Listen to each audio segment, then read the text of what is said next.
In the White House, President Eisenhower signs the proclamation that makes Alaska's entry into the Union official, nearly 92 years after Lincoln's Secretary of State bought the territory from the Russian Tsar for $7 million. The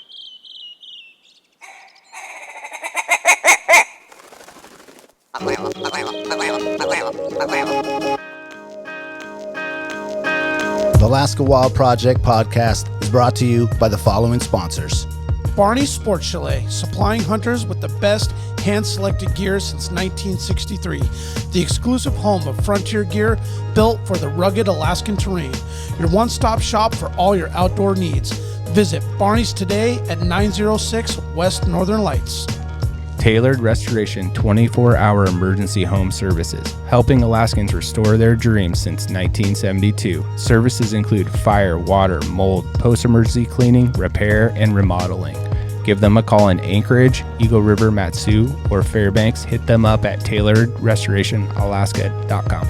Total Truck and Alaska Overlander, Alaska's premier supplier for custom automotive accessories and overlanding products, providing all-inclusive rental vehicles and trailers custom outfitted to explore the Alaskan backcountry with a unique and convenient traveling experience. TheTreehouseAK.com, located at 341 Boniface Parkway, Alaska's own and grown cannabis and CBD store. Ask the bud tender what the strain of the day is to get your 10% off. The Treehouse, where the culture lives. AKO Farms, located in Sitka, Alaska, built from the ground up with concentrates as their single motivation, with exclusive products such as their sugar wax, full spectrum diamond sauce carts, and more. Ask your local bud tender about AKO. Marijuana has intoxicating effects and may be habit-forming and addictive. Marijuana impairs concentration, coordination, and judgment. Do not operate a vehicle or machinery under the influence. There are health risks associated with consumption of marijuana. For the use of only by adults 21 and older. Keep out of the reach of children, and marijuana should not be used by women who are pregnant or breastfeeding. The Bait Shack, located on Ship Creek upstream of the bridge. Can't miss the bright red shack. They are the go-to fishing gear rental and guide service on Ship Creek. Tight lines and fish on. Come hook into the action with them. Hit them up at thebaitshackak.com. Snow Pro AK, your snow and ice management company specializing in business and residential properties. They know what it takes to keep your property presentable and safe. Give them a call for a free estimate at 280-7098 or visit lawnproak.com. Double Shovel Cider Company, located off of Arctic and 58th, handcrafted Alaskan-made colonial ciders. They also have a tap room downtown on the corner of 5th and E. Stop by today and taste an award-winning cider. The Alaska chapter of Backcountry Hunters and Anglers. BHA is the voice of our Alaskan public lands, waters, and wildlife. Their goal is to uphold our hunting and fishing legacy while keeping our public lands wild. Stand up today and join BHA at backcountryhunters.org. So when did the tap room, I guess, when did that change happen?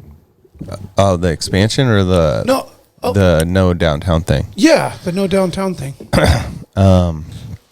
We You have an NDA on that? Yeah.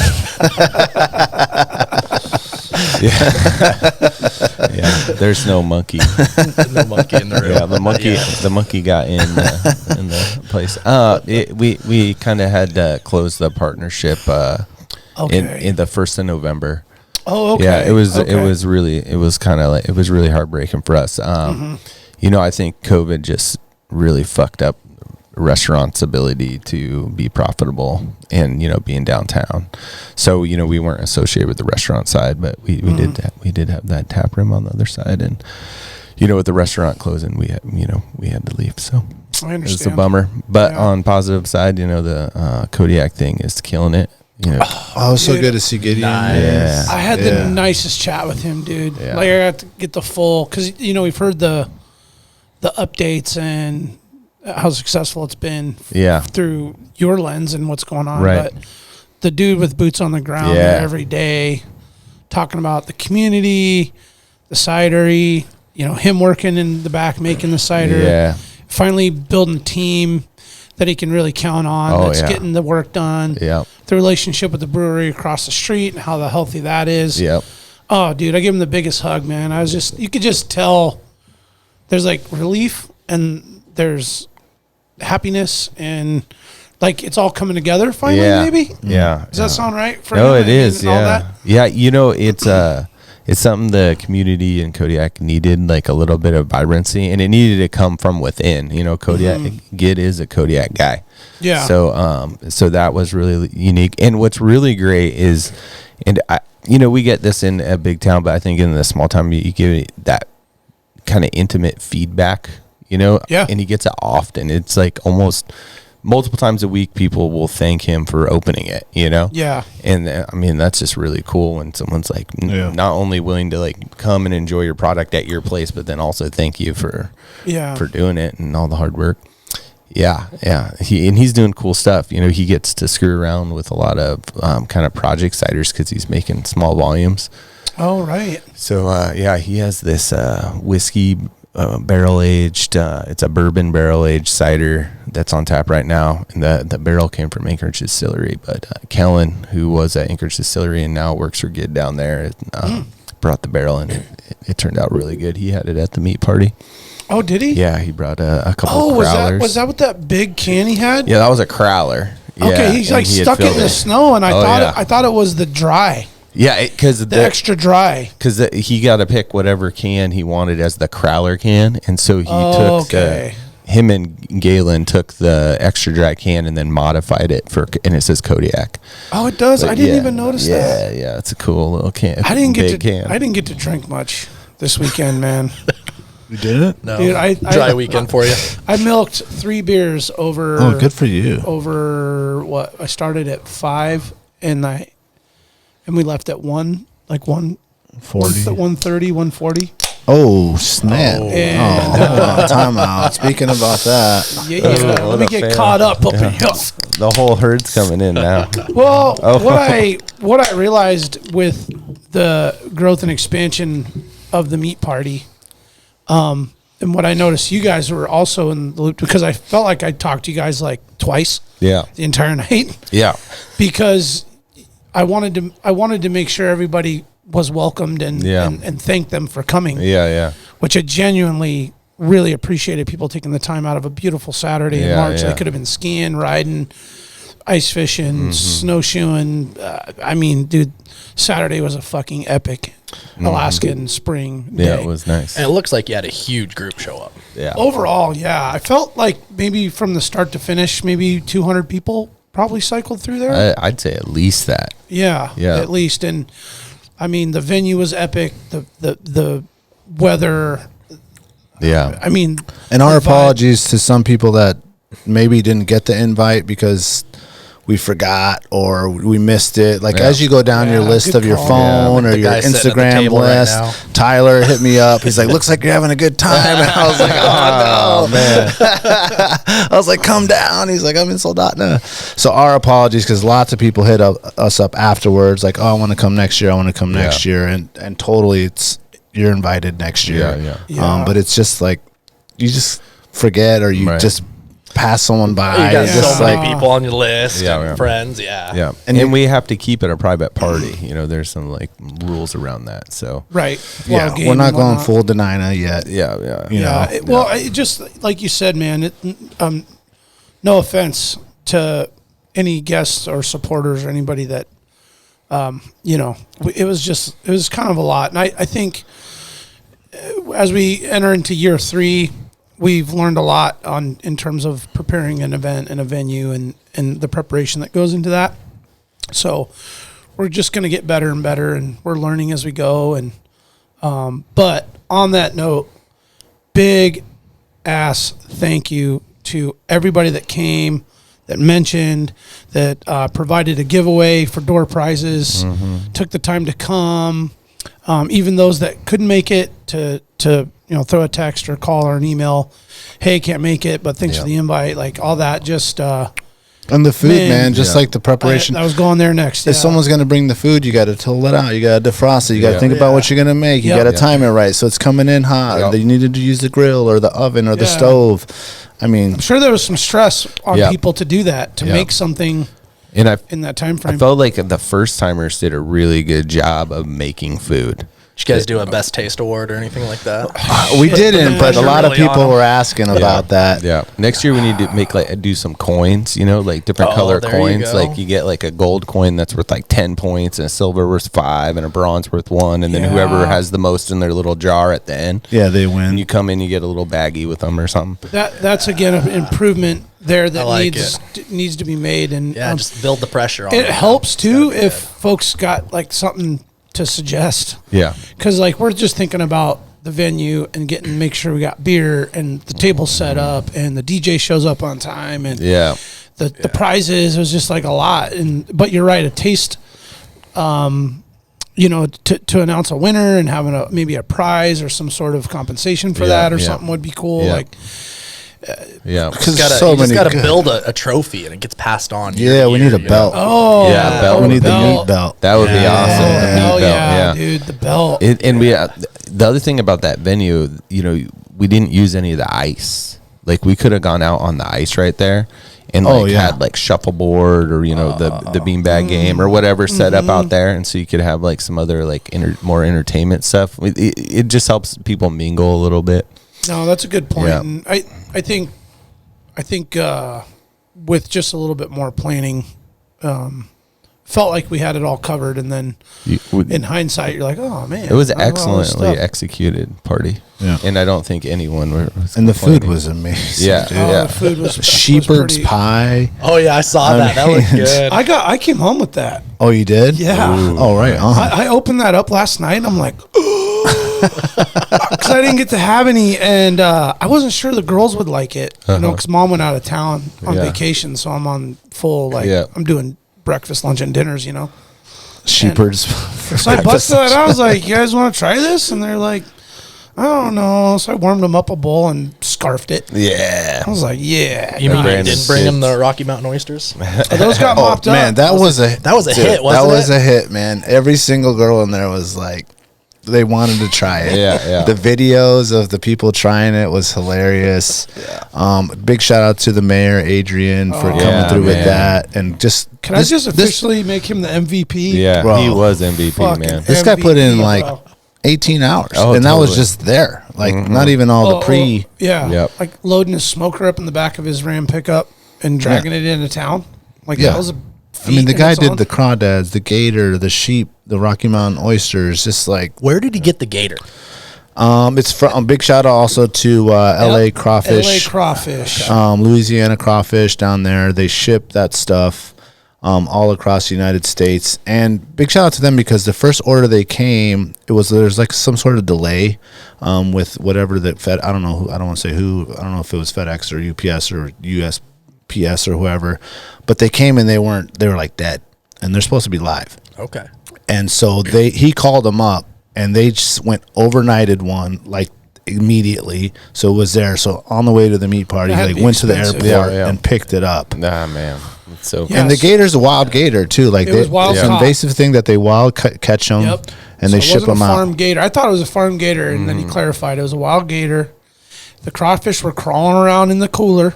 Yeah. I got video dropping the fryer in. There's like boom. And then, oh man, I'm not going to tell them who. If they're listening, they might recall. But he said, you want to try some fried pickles? He was talking about the oysters. Yeah. That was funny. The husband and wife grab one. They're like, oh, fried pickle. We love fried pickles. They bite in. They're just like, best fried pickle you ever had. He walks off. But you just see the look on their face. They're like, it's not very picklish. But the cornmeal like breading on it was that of a traditional fried pickle style. So it was like that. But those were good. Did you guys try one? I did not. I missed it. Yeah, I didn't have it. I missed a lot of things. I was so busy chatting. They're really good. Oh, they're delicious. Oh, yeah. They were really good. I didn't have any crawfish. I screwed up on that. I was a little intimidated on like how to even eat the damn things. It takes a while to peel them apart. Yeah, and then but I did. Oh man, I got like the most epic bite of the gator.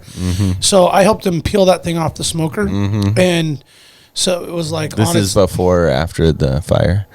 After. Yeah, the gator almost got torched. That was a close call. Thank God you were out there and you were like, close it. So it's that brisket fire you get. Exactly. Yeah, it was dripping and caught on fire. Yeah. Closed the lid. So it was stuck to the grill. So it was on its like left side. So its left rear leg quarter was like. It didn't want to come. Yeah. So I went and got a knife and I like scraped it all up and then we put it on this like thin piece of cardboard. Mm-hmm. And then we had hot pads, and so we like carried it out. Well, I came back to the smoker, and there was like a patch like this stuck to the grill, and it just had fat meat like piled up on it. So I took a knife and just carved it off, and I ate that whole patch of that. Nice. Oh fuck! Burnt my tongue. All worth it. But I went and carved some more of that gator off at the end of the night, and. I mean, it tastes like really good pork is kind of what I equate it to. Yeah. Okay. But that gator got mopped up. Oh, it all got, it did. I mean, so did the crawdads and the nuts. The pork or the pig. Oh yeah, the pig. Yeah. That was awesome too. Who we give a shout out to? That is Ravy's dad, Henry. He has a business of that. So if you're looking to get a pig for your whatever. Party or whatever, he does it as a business. I wish I knew the name of it. Shoot us a message if you want to. I'll get you in contact with Henry.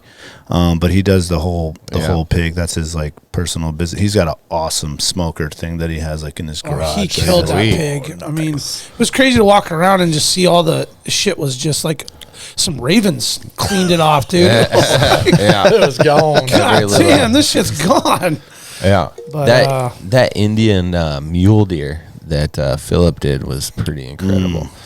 McKinnon? No, Philip Widener. Yeah, and then it was so good. I don't think I got to try that. It was so good. Honestly, I barely ate I'm gonna anything. get that recipe. It was unbelievable. And then the other thing that I thought was really smart, and I'm gonna do this next year, is you get the plate and then you can only put so much stuff on it. It kind of mixes together. Well, Philip had done those like Delta bison and moose shish kebabs, but then he put it in like a Europe, like a gyro, that flat bread and his own special sauce. But then he wrapped them up individually, so you could just grab it and bring it back to your table and stuff. So it wasn't like as messy and stuff. And I thought that was a pretty smart idea, because then you can kind of like, if you could do that with your food, whatever, depending on what you bring. Yeah. Then someone can still fill up their plate and grab that. Yeah. So those went real fast because of that. I saw some smart people. I saw Wes. He's like, it's not his first rodeo. Wes has been to like every meat party we've had. Like the first 1.0. And so he like gets his plate, and I see him put it down, and he goes back and grabs a to-go plate. He's like, "This is for later." So he could have. He's like, "I can't try all this now, but I still want to try this stuff." So he went and like got a to-go plate and like put in his try. I was like, "That's so smart." He didn't want to miss out. First rodeo. Yeah. No, he really does know what's going on. Yeah. There was I did get the very first Galen Nelson. Moose tongue bulgogi. You can't go wrong with tongue. I mean, it is so and he good. Freaking nailed it. I mean, it was like melt in your mouth tender. It was so good. And he did it very simple. It was what do you call that? Boat lettuce, like a lettuce wrap. Okay, like on the iceberg kind of lettuce. Yeah, with a little bit better rice, and then the bulgogi on top, and just a splash of sriracha. Simple. Yep. I go in the kitchen. I'm cleaning off the knife and all that from the gator situation. Galen just got it all cooked up and was making them individually. He's like, "You want the first one?" I'm like, "I'd be honored." Yeah. So I got that was like my first, well, minus the gator that I scarfed down, but that was the first thing I got to eat from that. So that of the very little eating I did get to try. Yeah. And then Ira's was cool too, man. Ira comes in with like 2 supermodels. Yeah. And one on each arm. They're both like doctors. Basically. Yeah. And they're just like, they're going to help me with this. Basically. And just like, they have them like torching finishing off the meat he brought. I was like, oh my God, dude, I need one right now. I got to see if he's got the tomahawks. Those the tomahawk. Yeah, the moose tomahawks. Moose tomahawks. And then the bread he made. I mean, dude, right up there with Fire Island or anything that I've ever had. Yeah, it was good. That was amazing. Yeah. Ira's It's talented. like a DIY Brazilian steakhouse over there, you know. Yeah, Oh, pretty man. much, dude. Yeah. Yeah, it was fire, man. And again, sorry guys, we'll make sure you get the invite, guys and gals, get the invite next year. And Yeah, a little Tyler, bit. you will. Oh, I'll be there. All right. Yeah. I'll be there. Hell yeah. I bet you could make something mean too. I bet I could I just got some tell. ideas. All right. Yeah, shout out also to Ira for, he got his the disabled Kincaid moose hunt that he's the one that did basically all the work for it. He got it written into law last weekend. Dude, It did pass. I just it saw did, that. yeah. That's huge. So Yeah. Ira Huge is out the for one him. that did that. Ira That's Edwards. so cool. Yeah. Have you seen that guy ride a snow machine? No, I haven't. I know He he could does put us- ride, He could but put us in the dirt. Yeah. It's freaking phenomenal. just ripping. Yeah. Yeah, no, he's something else, man. Ira leaves you zero excuses. Yeah. Oh, yeah. Oh man, You big laugh, time. dude. Like, you can't say nothing. Like, Oh man. he does it. Yeah. He's a badass, most interesting man in the world. Yeah, I introduced him to my neighbors, Nate and Jenny McKay. They came and he brought these meatballs that just got annihilated. Yeah, Like, they those did were not good. last. Yeah. Yeah. He had like a Chinese like chili sauce that like custom sauce that he gotten from another guy. He was kind of disappointed because it was supposed to have some kick, but it didn't. Cooked out of it. So he's like dead set on making it again next year, making sure it's got the kick. Anyway, before they left, Ira happened to be passing by, and I introduced him to Ira and showed him those interesting man in the world and post his on the Magazine thing. yeah, and then they just found out I had a podcast. Well, I've been neighbors with them for 10 years, and I don't go and like brag about it. They found out like, what the hell? All this time we didn't know. I'm like, well, I don't go like freaking, advertising it, but we're gonna listen. And I said, well, you gotta listen to this guy's Ira comes up, and I said, let's just say the thumbnail is a half naked picture of him and Grundines on the bow of a boat. All right, I'm gonna end it there, and you figure it out. Yeah, what a guy. What a guy. Good times. Welcome to Alaska Wild Project, episode 110. Today we have Tyler Bryan of Roam Wild. Yeah, how you guys doing? Awesome. Happy to be here. Thanks for having me. Stoked to have you. The man with two first names. It took a while to get you I here, know. too. Give you my middle name. It's 3. Oh, that's hilarious. First of all, congratulations on winning the milepost photo contest. Hey, thank you. Oh, for real? Yeah, that was sick. super stoked about it. Yeah, just pumped. It's a photo I put a lot of work into, so I was happy to see it recognized, and excited about that. Which Is that photo one on is IG? it? It's I think it's the top left one there yeah, that one right there. with This the one glacier. there? Oh, Yeah. yeah, man. Holy shit. Yeah. Wow. So that was wild night. It's been one of my if you read the caption, it kind of says is my bucket list shot. It says, ever since coming to Alaska, I've dreamt about capturing this image. I have a fascination with ice caves. The colors they produce and the glow that seems to flow out of the ice is something that mesmerizes me. Then there's the Aurora, paint strokes dancing in the night sky, lighting up the world with their magical display. So why not combine the two? Well, much easier said than done. Research, work, gear, friends, talent, skill, weather, and a hell of a lot of luck play a huge role in this undertaking. It's not perfect, but it's definitely my favorite photo, at least so far. Did you get some tickets from Alaska Airlines too? I did, yeah. I got right on. 2 no blackout tickets, so Oh, wow. I think we're going to do a trip to Iceland or something like that. Hell So, Oh, that's awesome. Absolutely, man. Yeah. I know. I think everyone goes to Hawaii. I'm like, bring on the cold again. Yeah. Yeah. Iceland's full of adventure, man. It's a really good time. Well, walk us through this picture real quick then before we get deep into the other Nasty, stuff. dude. Yeah, so I don't like to give locations out a lot, but this cave is actually gone now, so I don't mind. That's Nelchina Glacier. Oh, wow. And it Okay. was actually a super popular cave the past few years. It was it started off just like a kind of wormhole tunnel, and over the water erosion, and in the summers it carved it out, and that hole you see up at the top, that's just a full on hole in the roof, and there was 2 of them. And so I knew that this was the last year the cave was going to be around. Yeah. And I was like, I've always wanted to shoot out of a cave and catch the northern lights, and I'm like, this place would be just unreal. And so, I got a couple friends, and I didn't own a snow machine at the time. This was, I think, 2 years ago when I took this. And yeah, loaded up snow machines and ripped out there, you know, brought tents. It's about a 25-mile ride. It's not super long, but it's, you know, it's in the dead of winter. It's cold. Was it mogully as shit? Oh, it was nasty. Through the trees right there? Through the trees. Oh, dude, that is fucking the longest ride of your life. It was terrible. Like, and we're pulling a sled with like thousands of dollars of camera gear. I had to ask because like I've done that a couple times and it's like, I just cannot wait to get brutal. And get back onto the river and when it's flat. Yeah. And so, we left super early. We wanted to shoot all day. Got out there and then watch, you know, planes come in and everyone in their snow machines. And then it started getting dark and people are like, what are you guys doing? I'm like, oh, we're camping out here tonight. Yeah. Like, you're crazy. I'm like, yeah. Yeah, we are. So, no, it was cool. I set up lights. Kind of the goal behind it was to shoot this image in one single exposure. Okay. And so if you know anything about photography, a lot of images like this, they shoot multiple exposures. One to catch like the light in the cave, you know, a longer exposure, and then another exposure of the northern lights, and then kind of blend the two. Yep. And I'm not against that. It's still, you know, it's challenging to do, but I wanted to try and capture it all in one click of the camera shot. Right. And so I set up lights in the cave. Oh, to light up the cave. Yep, to light up the cave. That's why the snow's lit up and whatnot. Yeah, it's a little overexposed in the front.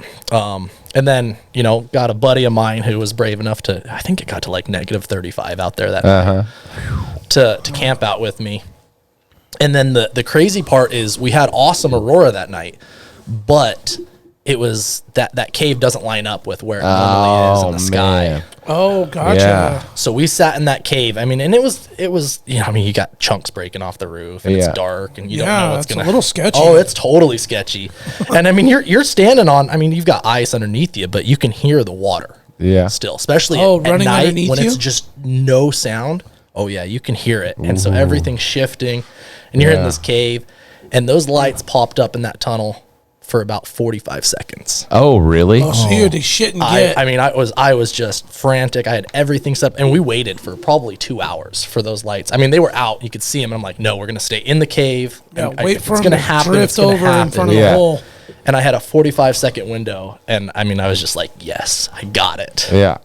So is that you in the forefront, or is that your buddy? that's my buddy. Okay, someone had to click the picture. Yeah, so I wanted to click the photo on this one, and it was nice because we were, you know, hanging out together, and all of a sudden the lights popped up. I'm like, run, turn on the headlamp, and get out there. Oh, so that light beam is coming from his headlamp. Yep, that's coming from his headlamp, looking straight up. And so it is a long exposure? It is. It was about 6 seconds. Okay. Yeah. So kind of get them out there, tell them to hold still. Yeah. Enough to let the light from the lights shine and then to capture the stars and the northern lights as well. Right.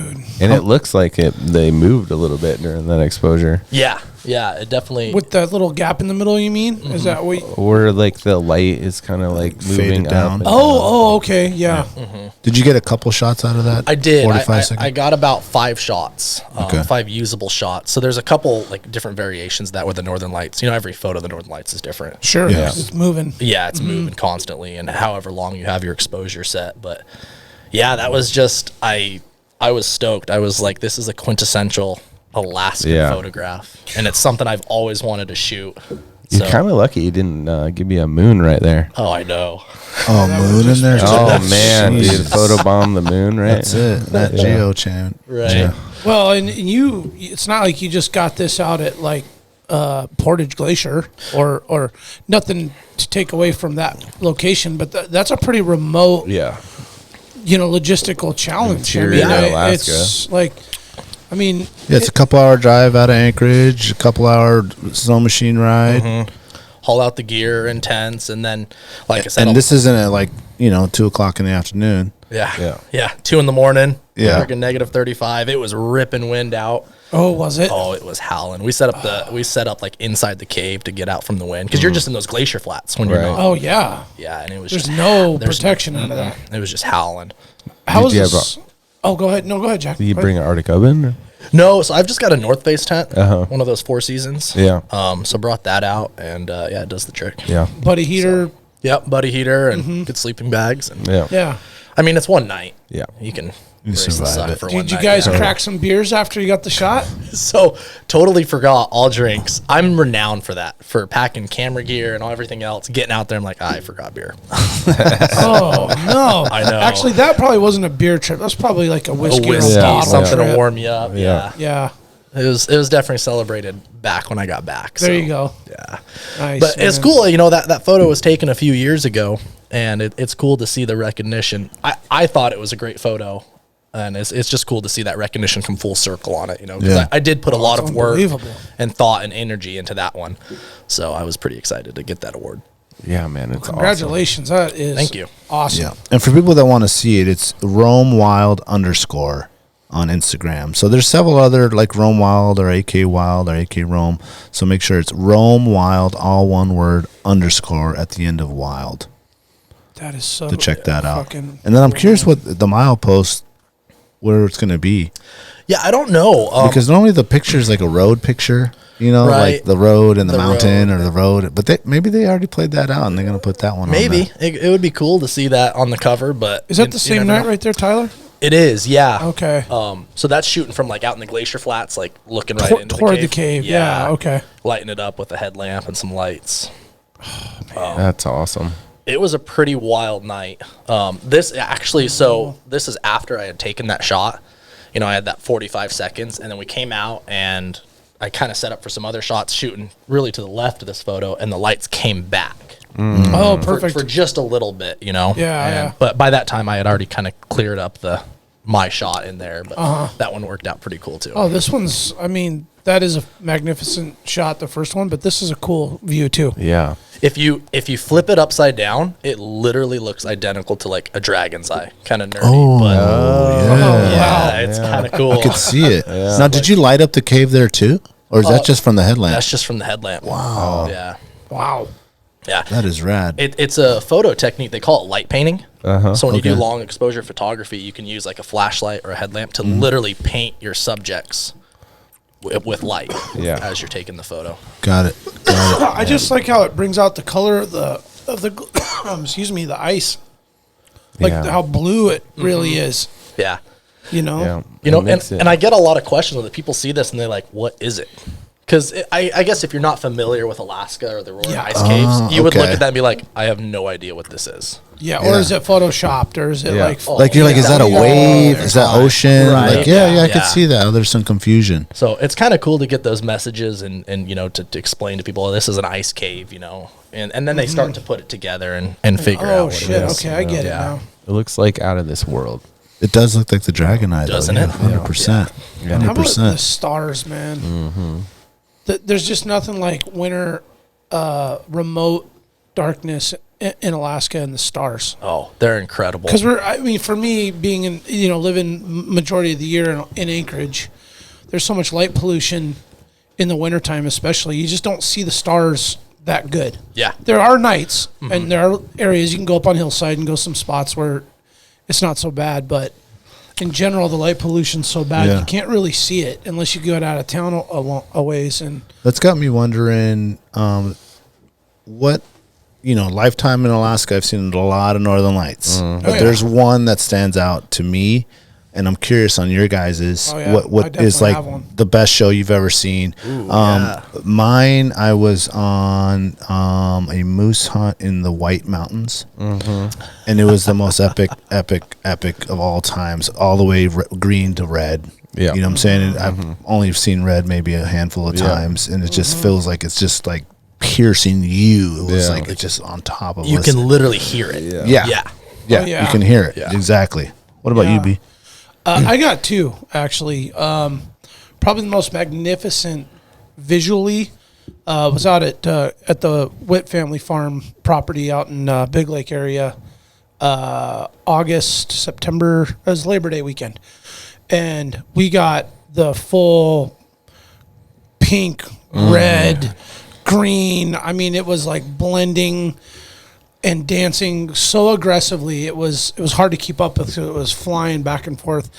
But at one point it went full red. And it was like the sky was on fire, man. It just looked like some shit out of like a UFO or something was like coming out of the sky. It was wild. But another really memorable time was at our moose camp. Got a moose down one night, and it was a beautiful, clear night. It got cool. It was probably like mid-20s, lower 30s that night, and we got a moose down really late, like right at dark. It was just right behind camp, so it was real convenient. Went up there, brought the cooler of beer and the knives. And then as soon as it went dark, man, those beautiful green Auroras just dropped right on top of the hill that is behind our camp. So we sat there for like 2 hours cleaning a moose with the Aurora just dancing. And I mean, you could turn around and you know, you're working away and you look and then you just see it like bouncing off your knife. Oh, yeah. I mean, it was like, looking back, I'm like, dude, does it get any better than this? Yeah. You know, cold beers, a moose, Aurora, good company with your boys. Yeah. Fuck, man, I'll never forget it. It was awesome. Before you tell yours, Jack, just a quick explanation for our out-of-state listeners, out-of-country listeners. The Aurora Borealis is also called the Northern Lights.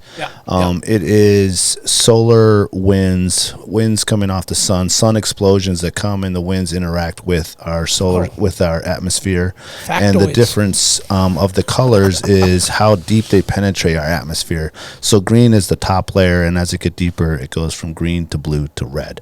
So when you see red, which is really rare, that means it's really penetrating into the Earth's atmosphere. I didn't know that. That's cool. At least that last part, you know, how deep that penetrates. Yeah, I didn't actually know that either. Yeah. That's awesome. Dude, cheers to that, bro. Yeah. Good job. Did I get it right, Jack? Yeah. Okay. No, Jack's like Jack, actual Real flared out. Yeah. He's real flared out. Yeah. So, I mean, I was lucky. I got to work on the slope. So, man, I've seen some good shows, you know, and working night shift or, you know, going 3 months in the winter when there's no light. You see a lot of northern lights on long drives, you know. Yeah. So I've seen some amazing Stations shows. to camps and stuff. Yeah, but I mean, nostalgically, like there's a red show when I was like 10, maybe, from the hillside that my dad. It was so good that it was school night. He pulled us all out of bed to watch it, and that one was probably the most nostalgic with the red, and it was good. He talks about that one to this day. But my favorite show was at Moose Camp for sure. And we're up at. And, you know, wasn't as amazing as some of the other ones. It just has to do with the, you know, where you're at. And then partially is where we're at. Daniel's been up there before, but we're kind of at the top of two different drainages. So this kind of like headwater is going both ways. So it's almost into sheep country. And so it felt like when the greens come in, like it almost feels like they're below you.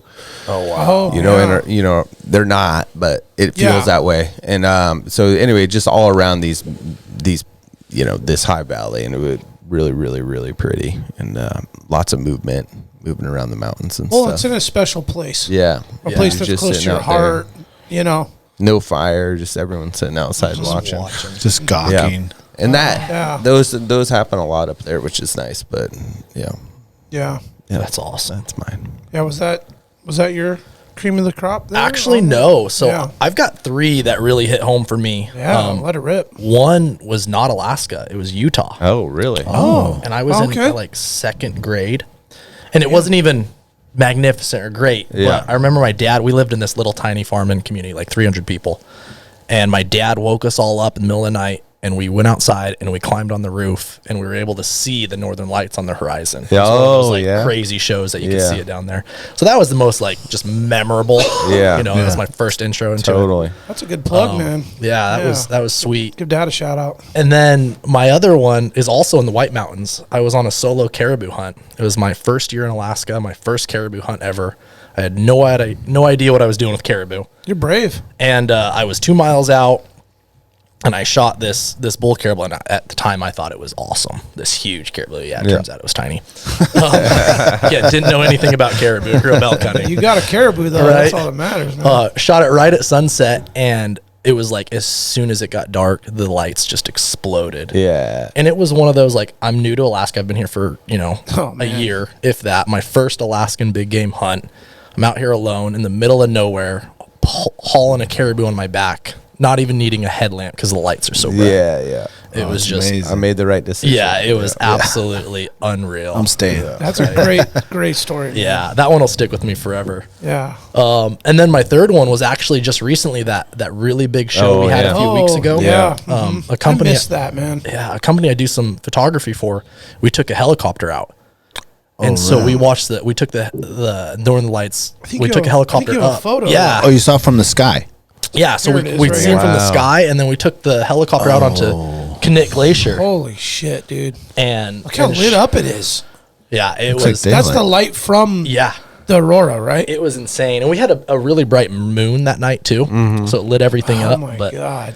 I mean, it was one of those just like, who gets to do this Yeah. kind of thing? Like Northern Lights, helicopter glacier. It was just one of those awesome memories. That's so Well, it's one of awesome. those things that people travel from all over the world. As we've gone on sheep hunts up in the Brooks Range, you'll see just vans of people from Eastern Asia that come and just do these tours and to come see The those van lights. shaking too. Those Asian vans. Yeah, no, those some of those are really cool. They got the beds in there and all that stuff. Yeah, it's really rad. Just But I've goes never by seen it and from the airplane. Have you seen it from an airplane? No, not that I remember. I heard that show that night, folks that were flying into Anchorage or flying into Alaska in general, got a hell of a show. That show was amazing. Yeah, It like I heard really people was. like, It was on good. Alaska Airlines flying in, like, oh my god, the Northern Lights from the plane, because they were flying in, and the captain got on and woke everybody up on the plane That's a good to, captain right there. to look at it, and so Yeah. a bunch of people got up and they all shifted over to the windows and looked, and That's cool. I heard it was pretty sick. I see the mountains are lit up in the back. Is that from the moon? Yep, that was from the moon.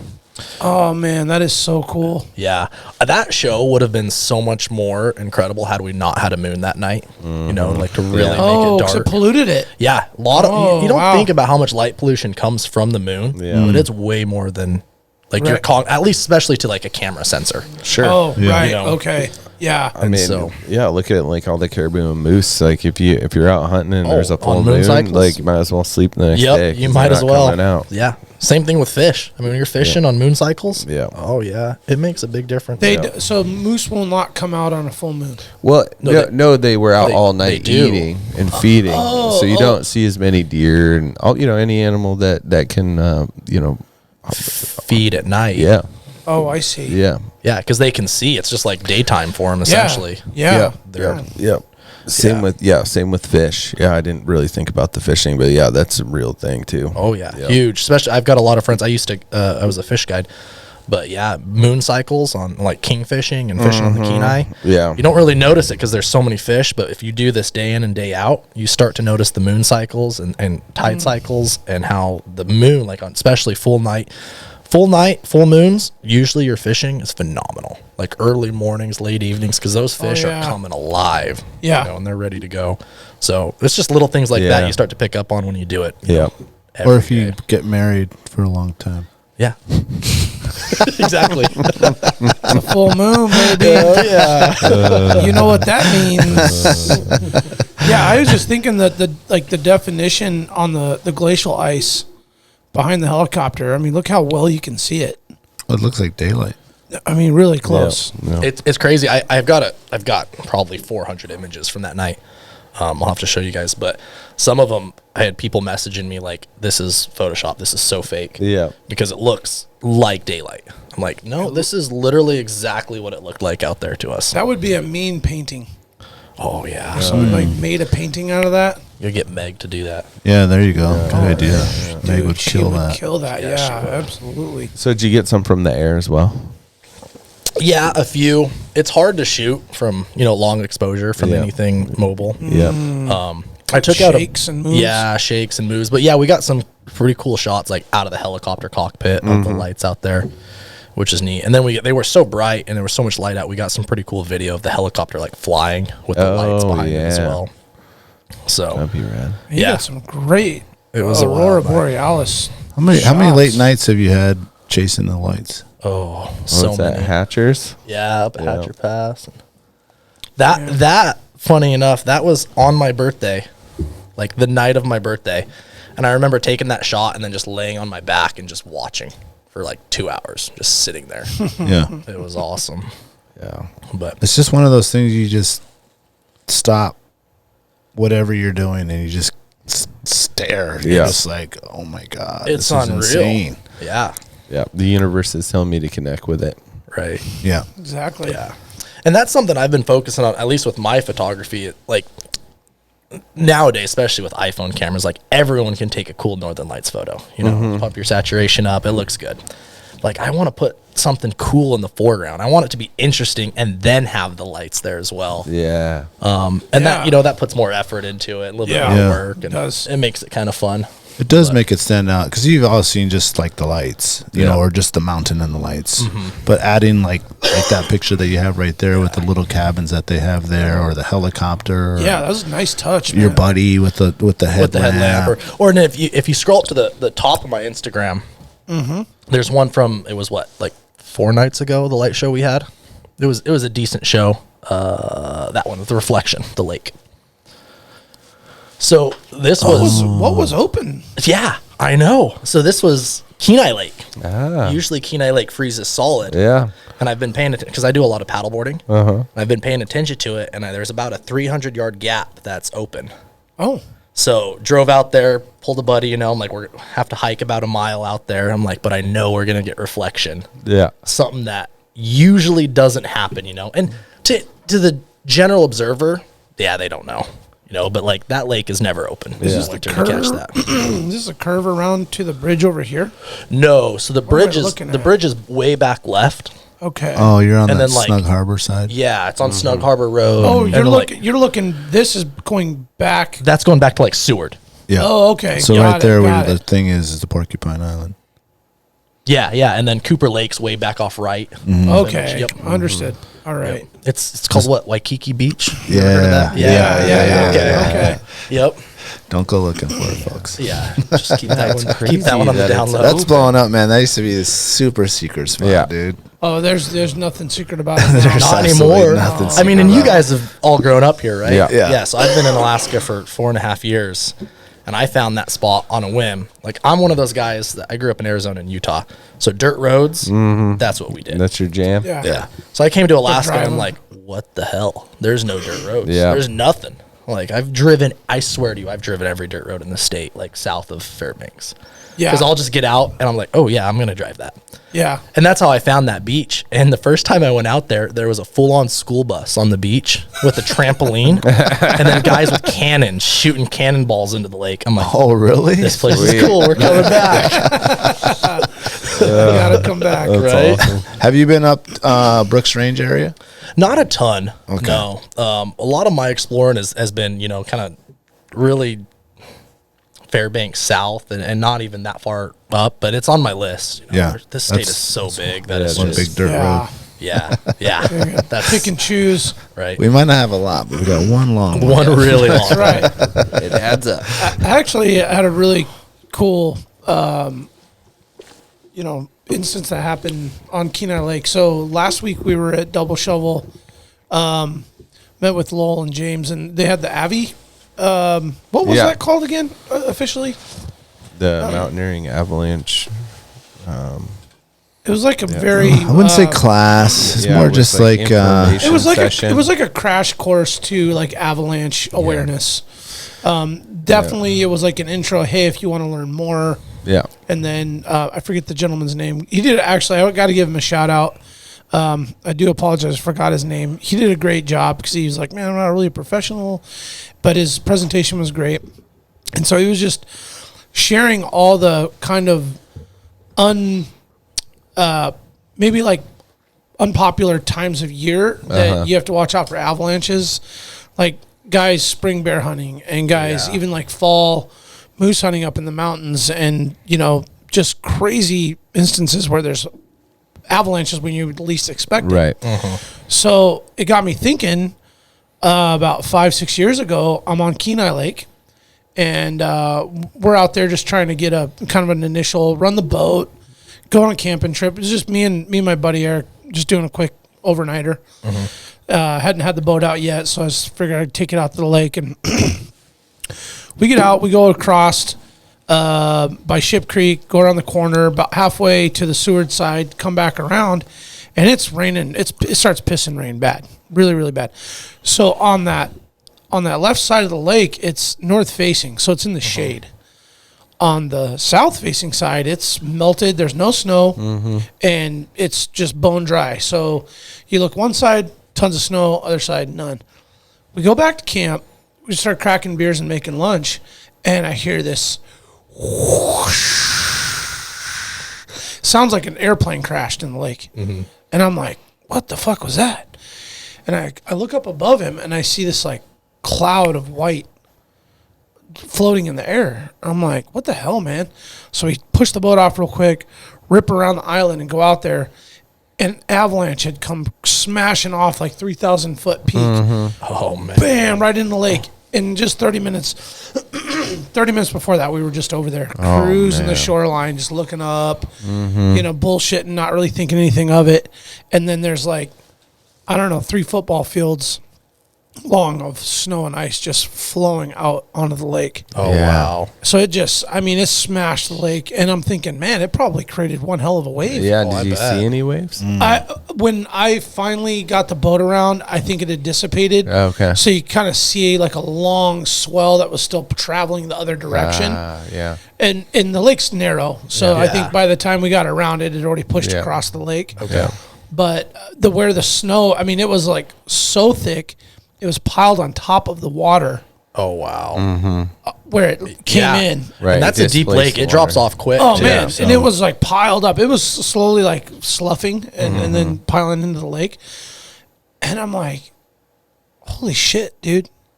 It's May 17th. Yeah. I wasn't thinking about an avalanche danger. Yeah. Especially on the water. Yep. It's one thing to be like, I'm going to go for a hike up there. Oh, this looks a little scary. Probably should get out of here.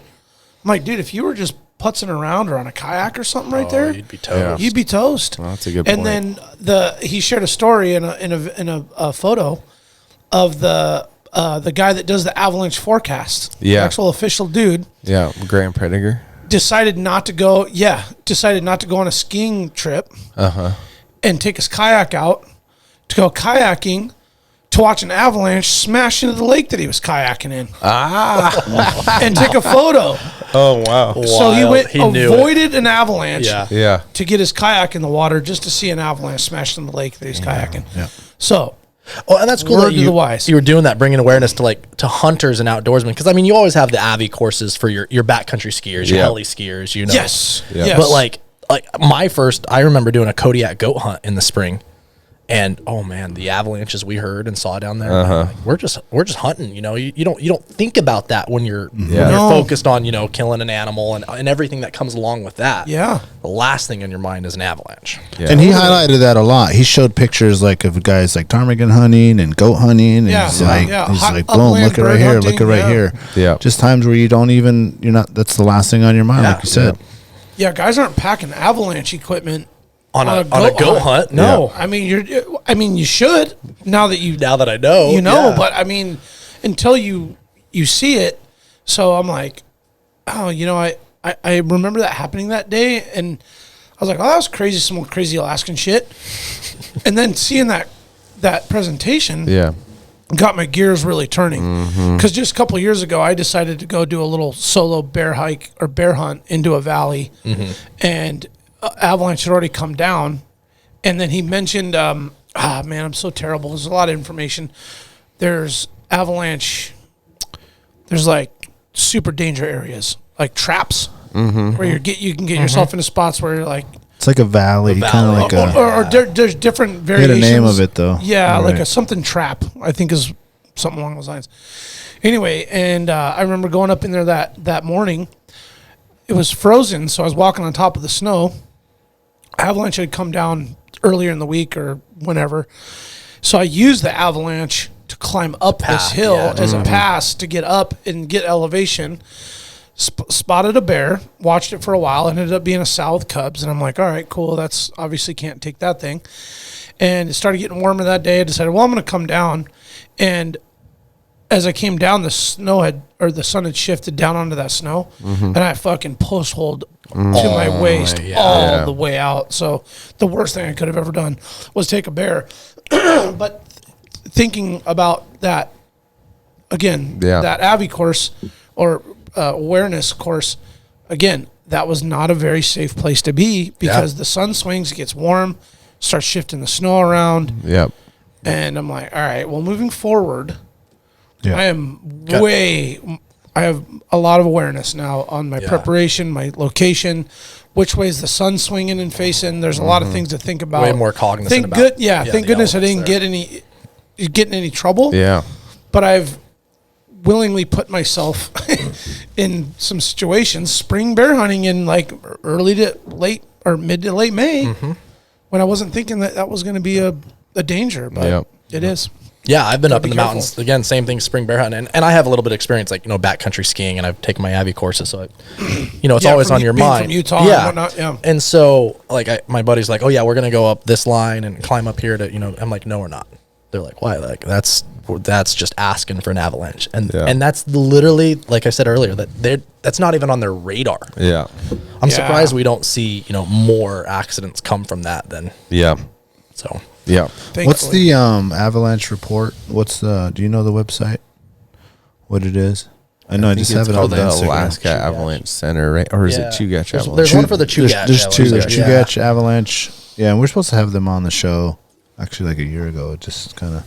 Yeah, that's right. But what was the actually you might know. I know they do like a Aurora Borealis forecast. Like a forecast, watch. like when you can go. Is that a specific website or is that like on a weather? There's a few websites. There's quite a few apps out there for it too. Okay. They kind of show you the KP levels and then. Is there one you like the most? Yeah, I think it's just called Aurora.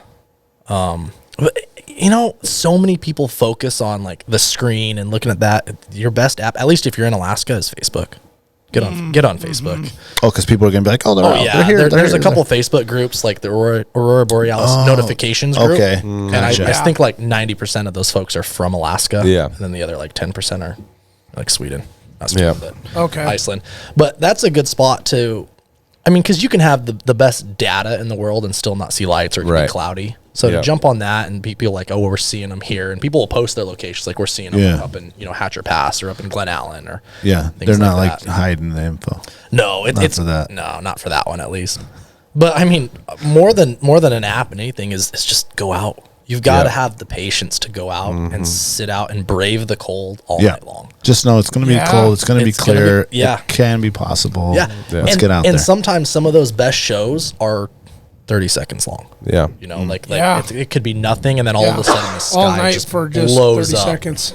Yeah. And I can't tell you how many photos I've taken where I've been out on nights that are supposed to be great and it's a dud and it's like 3:30 in the morning and I'm still out there and it's kind of like, okay, I'm freezing, my toes are cold, ready to call it a night. I'm like, no, I'll just wait. And then all of a sudden it just lights off. There it is. Yeah. So just having the patience to stick through it and bring someone with you, take turns sleeping, Yeah. Yeah, like I want to take a nap. Yeah. Wake me up. Yeah. How many shows we sleep through is insane. Oh, yeah. Oh, sure. And it's funny, and this is me calling you guys out. Maybe not you guys, but like I've got buddies who grew up here in Alaska, and like I'll never pass up an I don't care what I'm doing, how early of in the morning. Like if it's supposed to be a decent show, I'm out. Yeah. I'll stay up all night long. Yeah. And I messaged just during this last big show. I messaged my buddy. I'm like, hey, are you out watching the lights? He's like, no, I'm playing Call of Duty. Mind you, he's grown up like here for like 30-something years, seen them all the time. Yeah, seen them all. Yeah. But like that's just something I don't think I could ever get tired of or take for granted. No, my wife will even be like, if you see them, wake me up. Yeah. Like they're supposed to be out. And I'm like, wake her up. And I'm that annoying friend. Like if I see them, I'm not texting you. I'm blow calling. 'em up. I'm calling all of Wake my up, friends fool. at 2 a.m. Like, get up, go outside, look at these They're things. awesome. They're amazing. Yeah. That is so cool. I've had friends call me in the morning like, hey, are you okay? Like, did you need help last night? I'm like, no, I was just calling you to tell you the lights are out. Yeah. Sorry to answer your call. Yeah. But, It's like, are they red? Only call me when they're red. They're red. I'm not interested. I've seen the enough green green one. But I mean, it's a bigger deal in Soldotna. I mean, even the difference from Anchorage to Soldotna in seeing the lights is substantial. Like you see them more or they're more stoked? You see them less in Soldotna. Oh, really? Significantly less. Because it's further south? Yeah. Oh. And you wouldn't think that it's what, a 2.5 hour drive? Yeah. But like just that change, like versus, Anchorage is tough. if you go out of the light from Anchorage. Yeah. Yeah, right. You see them, there have been times that I'll jump in my truck and drive straight up to Anchorage or to Hatcher Pass just because it's going to be, at least 30 to 40% better view. Yeah. You put some miles on your truck, don't you? Yeah. Oh my gosh. Are you in the What happened to the lifted tail light truck there, with though? I meant to ask you. With the camp with the trailer. Yeah, that's it. Yeah. Are you gonna crash on that thing tonight? I am. Yeah. He is. I was like, what? He's going up to Hatchers after Yeah, I'm this. gonna go somewhere up They're the coming out mountains, tonight. sleep The in a little Reds. teardrop trailer, and I was take like, some man, night it's shots. like that a camper he's towing around. Yeah, it's a fun little camper trailer, man. I've taken that thing everywhere. It's great. I like that it pretty has good, the dude. beefy, like, all-terrain tires. Oh, on yeah, there. man. It's, Yeah, like, yeah. legit. It's solid, dude. Yeah, it's Is built that like a an tank. R-Pod style, or is that like a different? It Yeah. has the same looks like Kind of like an R-Pod. Yeah. It's a teardrop. It's actually a buddy of mine's trailer. Oh, okay. He just leaves it up here in Alaska. He comes up in bear hunts in the spring and uses it, and then just leaves it for me. So Oh, it's man, Good perfect. buddy, yeah, man. win-win. You know. Yeah. So yeah, I haul that thing around. I'm gonna take it up to Lake It's Louise. mine, but we'll keep it at your house. Exactly. Yes, exactly. Yeah, you have could. those kind of That's friends. a perfect kind of toy, man. You Oh, could yeah. almost like store it put for some ya. skis on it. It's so small, and tow it with a snow machine on You Lake damn Louise. near good. So dude. I actually thought about that the other day and because I've got a 4-stroke sled. Uh-huh. I'm like, this thing might be able to I pull bet this it out can. out on the lakes and Yeah. camping and ice fishing. You know. How heavy is that? Ooh, I don't know. Can't to be that honest. heavy. It's got two huge. 1,500 pounds or something? No, it's probably more than it's built very solid, like Okay. the exterior. Uh-huh. And then it's got two huge lithium-ion batteries in it. Okay. It's like I can go for And a insulated up too. insulated. Yeah, Yeah. it's got a heater built into it, like a kitchen in the back. Does it got the Northern Lights window? No, it needs that. That's a modification that's going to get added. That's right. A skylight. Skylight window. Oh yeah. That's funny. Let's take a quick break, give a shout out to the sponsors, and we'll be right back.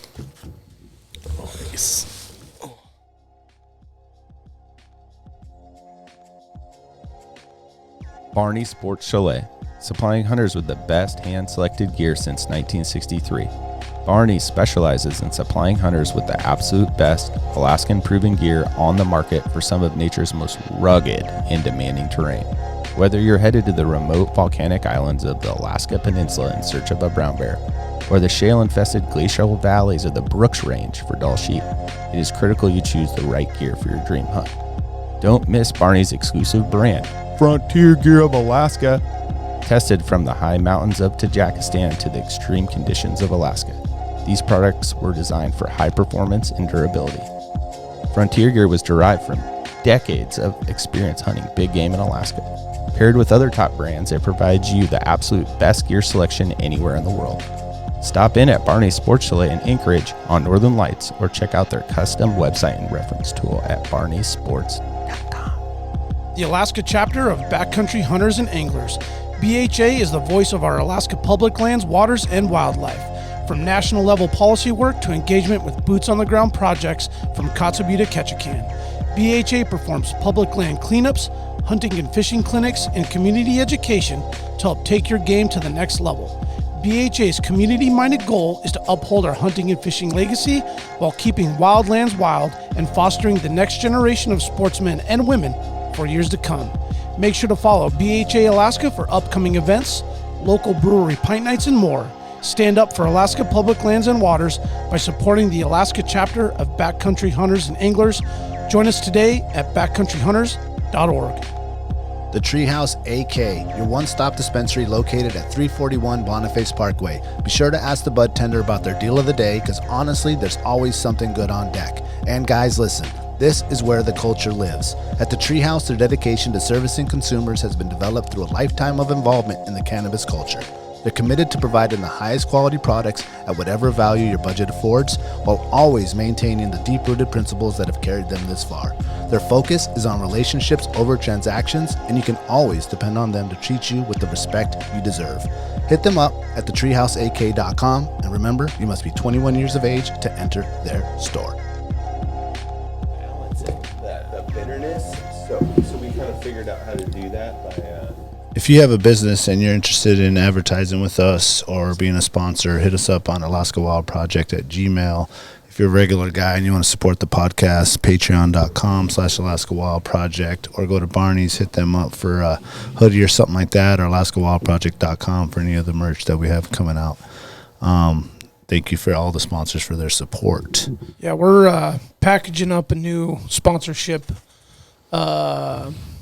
pitch, I guess I should say. that's we're going to be coming out with here pretty quick. So if you know anybody's reached out to you that's interested, please forward their information or get a hold of us. We'd be very, very happy to represent some local Alaskan businesses that are willing to give us some support to allow us to grow this beautiful thing we got going on. Yep. Well said. Well said. Speaking of which, where'd you get that new hat, bro? Oh, this is Somebody make that for you? no. Well, when I picked up, shout out to Alyssa at Lilac AK. A little jelly because I'm like, that's not in our lineup. They're like the fourth person. I wore it to the hockey game. Everyone's like, "Well, I want that one." I was want like, one too. What the it's fuck? like, dude, we have like 50 different kinds, and you want this one? No, well, I went to pick up. She did the patches that we were giving away at the thing, and she had some extra ones because she's like learning her little machine. Oh. And I was like, "Do you have any extra hats?" And I was like, "She's like, yeah, I got the camel one." I was like, "All right, can you try this? I want to see what it looks like." She's like, "Yeah." And so she brought it to the party, and it's like my favorite now. Nice, dude. But Jack had a good idea of doing the blue and gold one, maybe on the camo would look nice. Yeah, that I looked like good. that one. I think it would be. Yeah. We need to save one of those hats. Remind me for DJ Chris who, and shout out to DJ. Oh, we got Chris. DJ Chris a hat. He did. He messaged me yesterday. Oh, he didn't get it? No, I guess not. I guess he didn't want to take one from there. I said we got more at the studio. Oh, yeah. I want to say he was itching to get one, and I forgot. He was talking about it all night, and I was talking to somebody. I'm like, I was like, oh, tell him take one, man. Like, I told him too. I said just grab one. All right, DJ Chris, you got some shit coming, dog. All right, full merch package is coming strong. DJ Chris did a good job. Oh, he did a great job. He had the girls dancing, man. He had the girls dancing. He had Galen dancing. Galen and Duncan, man. Oh man, them boys special. were putting it down, dude. Yeah, they were. Bro. Never seen so many men twerk. Oh boy. It wasn't pretty, but it was On a meat party. Yeah, it turned into a real meat party for sure. Yeah, when I walked into the back and there was an aroma coming out of the bathroom, I was like, ooh, yeah, it's getting late. I was like, it is a meat party. It's a meat party. It wasn't a plugged up toilet, but it was bad. That's funny. A lot of game meat, you know. Sometimes it's hard for the old digestive system. Process. That's funny. Tyler, you mentioned earlier before we got on the podcast that when you came up here with Obama. Yeah. So As in the president? with the President Obama. Okay. So I was in the Marine Corps I did 5 years in the Corps, and I was selected for a presidential detail. So when Obama came, I think it was 2017. How does that work? How do you get selected for that? A lot of hard work and a lot of luck, I think. Okay. I worked my ass off for it. It was kind of one of those.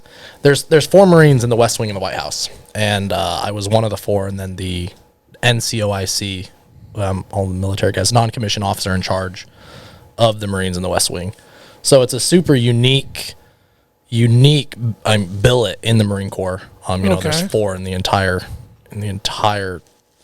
I guess, organization. So Wow. it was, it was super humbled and excited to be that person and to be there and to get those experiences. Yeah.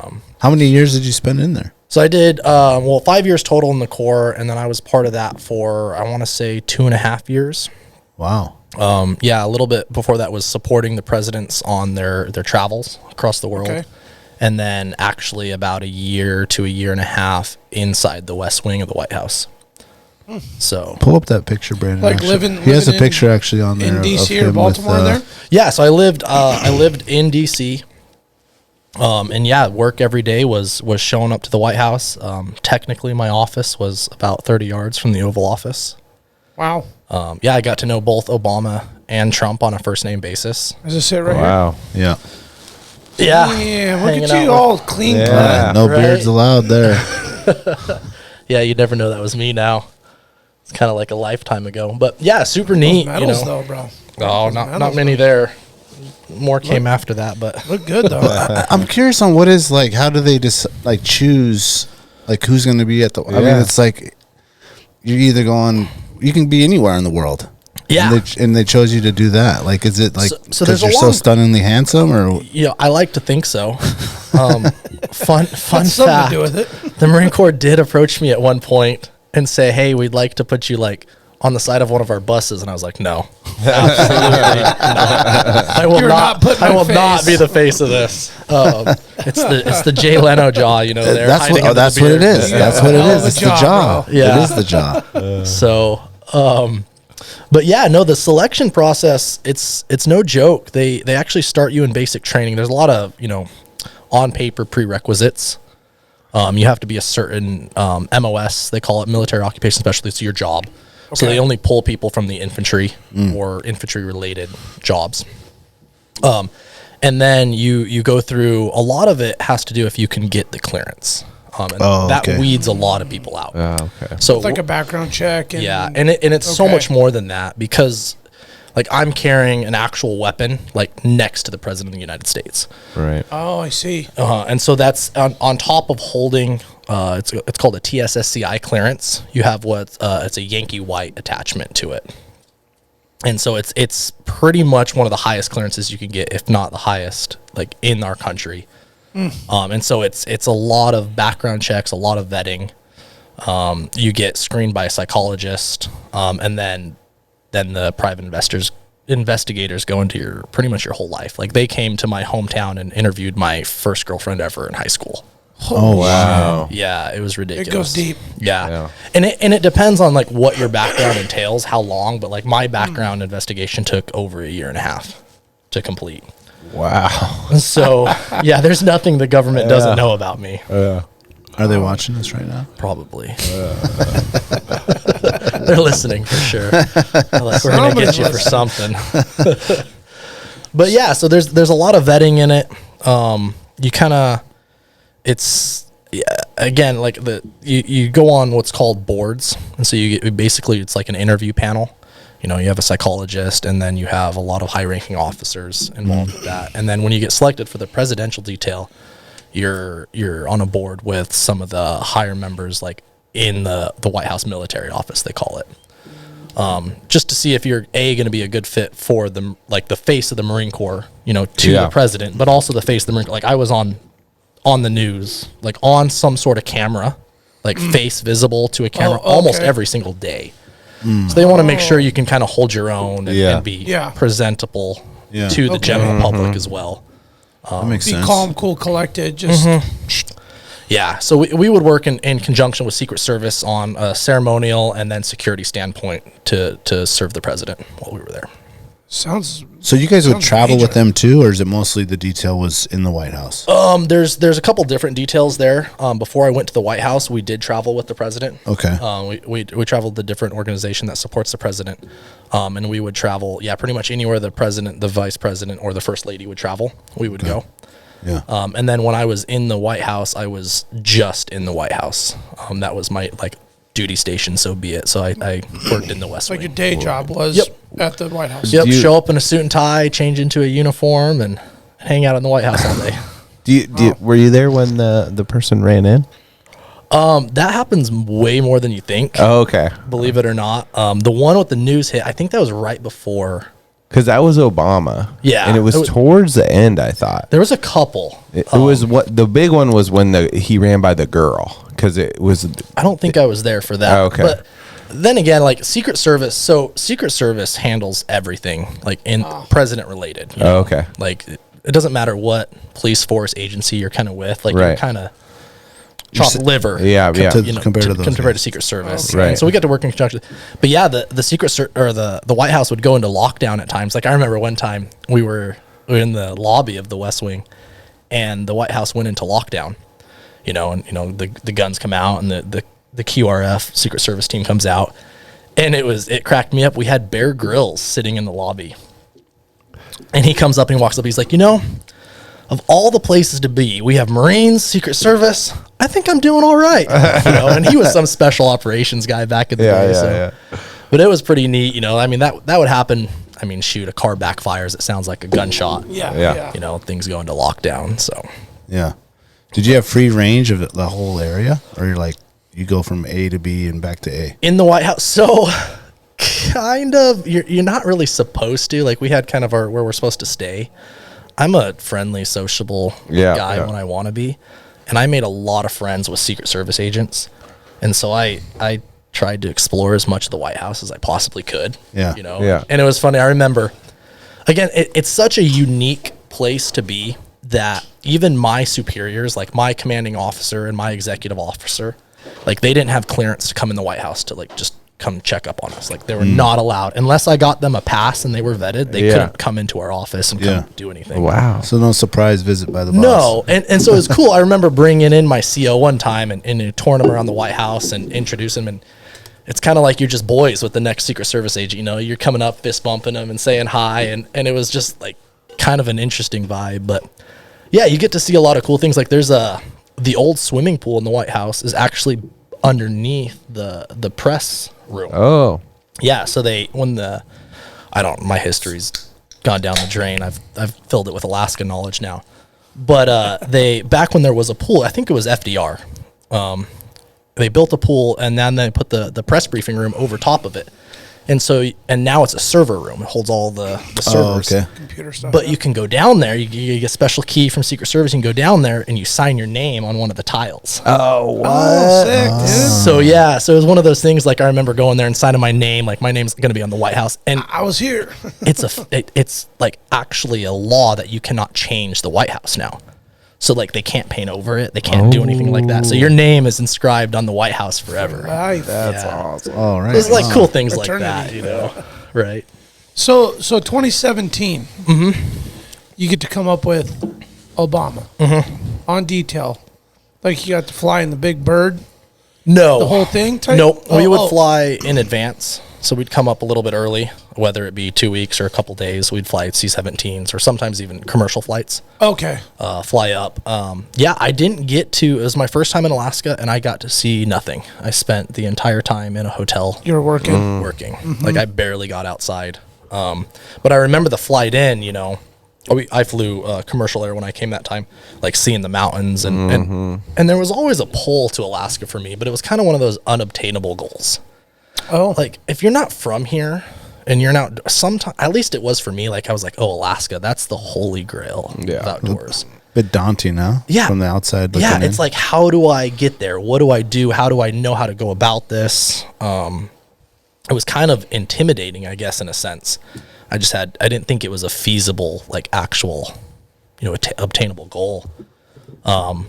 Yeah, and ever since, like, at least that trip, I was like, I'm going to come back and do some fishing and explore it. And lo and behold, here I am. This is home now. Yeah. You know? So after 2017, and then did you come again before your road trip? No. So I was living in D.C. at the time. I got out of the Marine Corps in 2019. I did some contracting. I was living in just outside of D.C. in Northern Virginia in Leesburg.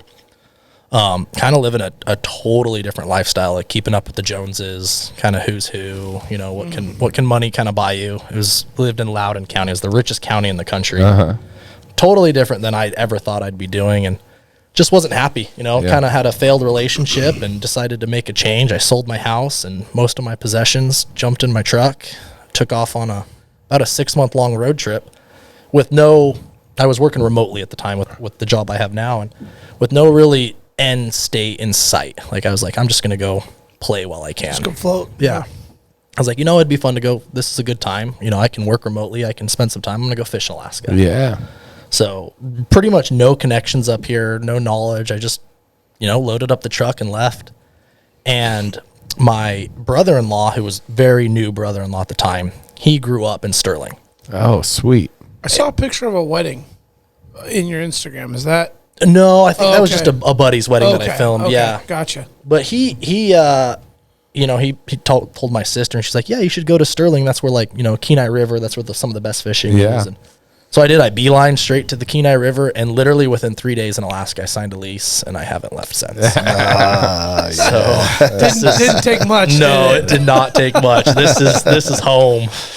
That is great. I'm sorry, you may have just said it. What time of year? What did you come up? What? It was I think it was June. Right before. No, it wasn't. Primo. It was a little bit later. It was when the Kenai the fires were happening. Yeah. Oh, okay. So you remember the people that were driving along the highway when the fires Yeah, were yeah, dropping? yeah. Yeah, so I was one of those. In Sterling. Ah. Yeah. The Sockeye, or was it the Sockeye? Swanson River. Swanson River. River. Yeah. Sockeye was the north. I mean, I knew there was a fire with smoke, but Yeah. it was like one of those that was- driving down the highway. And Yeah. I don't know how we made it out of that. I mean, the flames were jumping. You could feel the heat coming in from the side. That was crazy. Just turn the It was AC on. wild. That's what- right. So, yeah, late July, I think, time frame is what it was. Yeah, it burned hard for about a month, right? Yeah. Yeah, I mean, it That was dangerous time to be traveling that highway. It was crazy. I knew nothing about it. I just ripped up here. Yeah. You were like, it even just though this smells son of a smoky bitch is burning, I'm going to set I'm up going. shop. That's how they heat their houses here. This isn't a forest fire. I knew nothing about Alaska. So, I mean, the only information I knew was like I had flown to Anchorage that one time, but didn't really know about it. And then my brother-in-law telling me, Kenai River. Yeah. So from the border to like Kenai River, I mean, it was just Yeah. a straight haul. Like that's where I was going. I didn't really stop. I think I camped one night and I just got down there. Yeah, and I kind of set up shop there, and that's been home. So Did your brother-in-law have homies to kind of hook you up with, or? no, not at all. I literally, funny story. So I get to Kenai. I camped that night, and I remember the next day, I'm like, I have an old high school wrestling coach that lives in Alaska, moved to Alaska. Like, I should message him, Like, so I shoot this guy's name's Jacob. I shoot him a text. I'm like, hey, I'm in Alaska. Don't know where you're at. I just showed up to this place called Kenai. I'm not pronouncing it correctly. I'm like, you want to show me the ropes or give me a recommendation? He's like, where are you? I'm like, Centennial Campground in Kenai, or in Soldotna. He's like, I'm about 5 minutes down the road. You want to come over for coffee? Oh, what a coincidence. And so that was a huge sigh of relief for me, a friendly face. Oh, like something familiar. Yeah. And he kind of took me under his wing and showed me a bit of Alaska initially. Nice, dude. And then the rest of that was just me figuring it out, going on adventures and getting after it day by day. Awesome. That is awesome. That is such a great stuff. man. Yeah, that's great.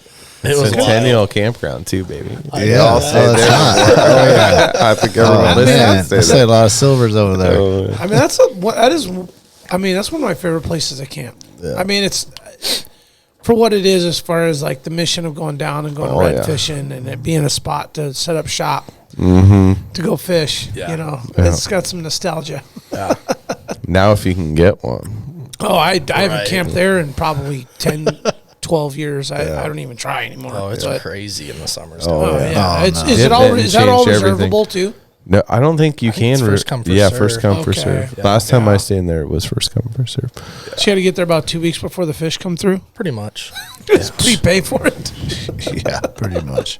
That's right. Actually, not that bad. I think I I went mean, with I'm my over dad exaggerating, but on the late silver run. Yeah, Wasn't bad. Yeah. Oh, yeah. that's Silvers, not- I that's think you're The good. late silver run. Silvers, is you're not- good. Yeah. Yeah. Cleared out. If you're mid like sockeye season, Yeah, good yeah. luck. no. Yeah, no chance. You're combat camping at that point. Combat camping is exactly Yeah, what it gets is. a little crazy. So, did you visit any other places when you were doing the military? Yeah, I traveled all over the world actually. I think I'm up to, I have to sit down and count, but 60 something different countries now. Oh, wow. Oh, Yeah. wow, dude. So I've got 6 of the 7 continents down. I'm just missing Antarctica. You know they got some ice caves over there. I know I need to go. And the Aurora, The Southern Lights. The Southern Lights. The Southern Yeah. Lights. Yeah. It has a name. Yeah, what is it? I can't remember I'll either. think of it in a minute. Yeah. The Southern think Lights? Cook feel is I the wanna one look them that- up. Yeah. It's on That my named list. it. The Antarctica, I want to do a full on, I just don't want to do it how everyone else is doing it. That sounds kind of lame, but Yeah, like commercialized. Yeah, it does that like the big cruise icebreaker Yeah. ship. No. Yeah. Like I've seen some pretty cool things about guys doing it on sailboats. Oh, that'd be rad. I think that would be a really neat Yeah. way to do it. Yeah. Or do like I just finished the book Endurance. Have you guys Yeah, read that? I've read that. Yeah, I'm It's like super good, dude. like, let's do a Dog cross. sled. And, Yeah, dog sled. Do something different down yeah, there. break it out. That's an epic book. It's amazing, Yeah. isn't it? Yeah. Yeah. That's really, really It's actually my second time through it. The first time I was reading it happened to be like I was halfway through and they found the Endurance. And Oh, really? yeah, I'm like, this is perfect. Wild. The best timing ever. Yeah. Yeah. Yeah, to have the whole crew survive is insane. Yeah. Yeah. I mean, the leadership and the grit of the men and Yeah. just the happenstance of it all. Yeah, it's pretty Yeah. wild. Yeah. Yeah, how they pulled that off, man. Yeah. I think people were built differently. I mean, I don't think I know. Yeah. No, they were Yeah. definitely built differently Yeah. in a major way. The Southern Hemisphere, the Southern Lights are the Aurora Australis. Oh, that's Stra- right. yeah. That's right. Yeah, I had to What look is it it? up. I think James Aurora, Cook Australis? named that. Australia? How do you spell that? Oh, like Australia. Australis. Yeah. Australis. That had me wondering. I'm like, what? I wonder what the Greek word, like parent word, is for that. If it's like something that has to do directly with the southern hemisphere, because Australia, you know, like Southland and like Greek or something. Not going that far. We can look. I wonder that if up they later. get them there. They do. Australia. They do. In Australia, They yeah. do get them on the southern tip there? Yep. I've probably all got over, some right? friends that live down there, and they actually sent me pictures this year of them seeing it. How about Africa too? Maybe on The the southern. very southern? Argentina, No, I'm sure. Yeah, Argentina probably does. Oh yeah, Australia's probably not for Chile, far enough yeah. down. Yeah. Chile might. I don't know if Chile would. I would assume. Yeah, I think Chile and Argentina would have it. Yeah. Right towards the bottom there. Some more underrated I mean, especially areas. if you could see them in Utah, In they'd Utah, be able to see it there. That was like a once in a. yeah. I mean, I think they saw them that far south on this past big show. Oh, they did? Yeah, we missed the brunt of it. Like the whole solar flares hitting the. Before the Earth rotated Yeah, into before it. we actually got into the dark. So like all the lower 48, they were seeing reds and crazy colors as far south as Arizona. I think. Wow. Wow, that's rad, man. Yeah. I didn't know Wild that. times. Yeah, that was a big I feel one. like a real dink for missing It was a good missing one. it. It was. I mean, everybody woke up the next morning like, "Oh my god, you see the Aurora?" I'm like scratching my ass like, "What?" I mean, it's normally difficult to see them from Anchorage. Right. In the city, but yeah. you could see them that Yeah, night. yeah, Like yeah. me and Alexia stayed up there. Well, I and heard watched folks did jump in their cars. They went up to Flat Top, Yeah. or, Yeah. you know, or they went to areas or Arctic Valley. Yeah. You know, Yeah, they went, Arctic they, Valley's they went good. and got away from the lights to go Yeah. see it. Yeah. It's almost like, but going to those places now, you're not really getting away from the lights. They get so packed full of Yeah. people. Oh now. yeah, Yep. yeah. That's Yeah. one of the things I try to avoid. I try and go to these like off the beaten path or One-offs, take a yeah. couple miles a hike Yeah. in to get Yeah. away from. Oh yeah, good call. You know, I kind of don't want to see another person when I'm sitting there looking at the lights. Yeah. Yeah. Good for you, man. Yeah, I mean, it didn't used to be that way, Yeah. but it is now. And I think, know, well, I mean, social media and the era of that has Yep. changed. It has. Not just that, but every facet of that kind of stuff. Yep. Yeah. No, it has for sure. Yeah. I'd rather live with a bunch of people that want to see it than people that don't. You know, a city with people that want to actually like be part of and this beautiful place we get to live in. I'm with you. It's just most nice of the time. to be by yourself. Yeah. I think there's, I don't know. I'm with you on like, I love sharing the experience and the beauty of it. Yeah. But then there's also this class of people that there's no respect for the area or what they're doing. Totally. And they just trash these places. Yeah. Yeah. Yeah. And there's just no consideration for either A, the area, or B, the people surrounding them or the Yeah. wildlife or anything like that. Yeah. And that's what drives me nuts. Like if you look, I mean, I've made the mistake of geotagging locations on my posts. And Oh man. I've seen direct reflections of like hordes of people go to places after I geotagged. And so I won't do it anymore. I mean, I'll have people message me, I mean, every day, where is this? Where is this? I'm like, I'm not going to tell you. Yeah. That's right. You know what you tell them? It's Upper part of the Huffman? fun to find it. Upper Huffman. But now we're gonna Yeah. ruin Upper Huffman. Right? Man, I heard there was 30-inch trout up here. What the fuck? I do tag Ship Creek every time I get a big fish. Oh, that's nice. Is it Ship Creek or Bird Creek? The one Bird Creek Bird towards Creek. you. Yeah, Bird Creek. I always tag Bird Creek Yeah, anytime yeah, I got a big yeah. salmon or anything. Yeah. Yeah. Always Bird Oh, Creek. Bird Yeah. Creek. Yeah. You can get No, some that's nice a good salmon one. at Bird Creek. Yeah. That's a Oh, good that's one. true. I remember the first year we fished that. Like I think I was 7 or no 8. You could still catch kings there. Really? Oh, wow. Yeah. It was like the next year that they stopped. I got chased out by a bear there. Really? Yeah, it came up the bank and just scattered everyone, took the salmon, and just like ran everyone right out of the. Right brown by bear? right by the Brown highway bear. there? Yeah, Oh, wow. yeah, Sounds like the Russian. yeah. Very close to it. Yeah. Yep. I don't move for the Russian ones now. I don't either. I'll sit there. Yeah, I just sit there. They'll go around you. Yeah. And go to the next person that moves. Yeah. Yeah. So, Tyler, you're becoming a real Alaskan if you're starting to get tight-lipped about your spots. Oh, yeah. You're like, oh, that's how you're supposed to do it. Most people that meet me think I'm like born and raised here, actually. I think I fit the vibe. But yeah, no, I don't. I would agree, yeah. I kind of keep my mouth shut about the places I like to go. Yeah. And if you're in that circle and you spill it, man, there's a lot of empty swamps out there.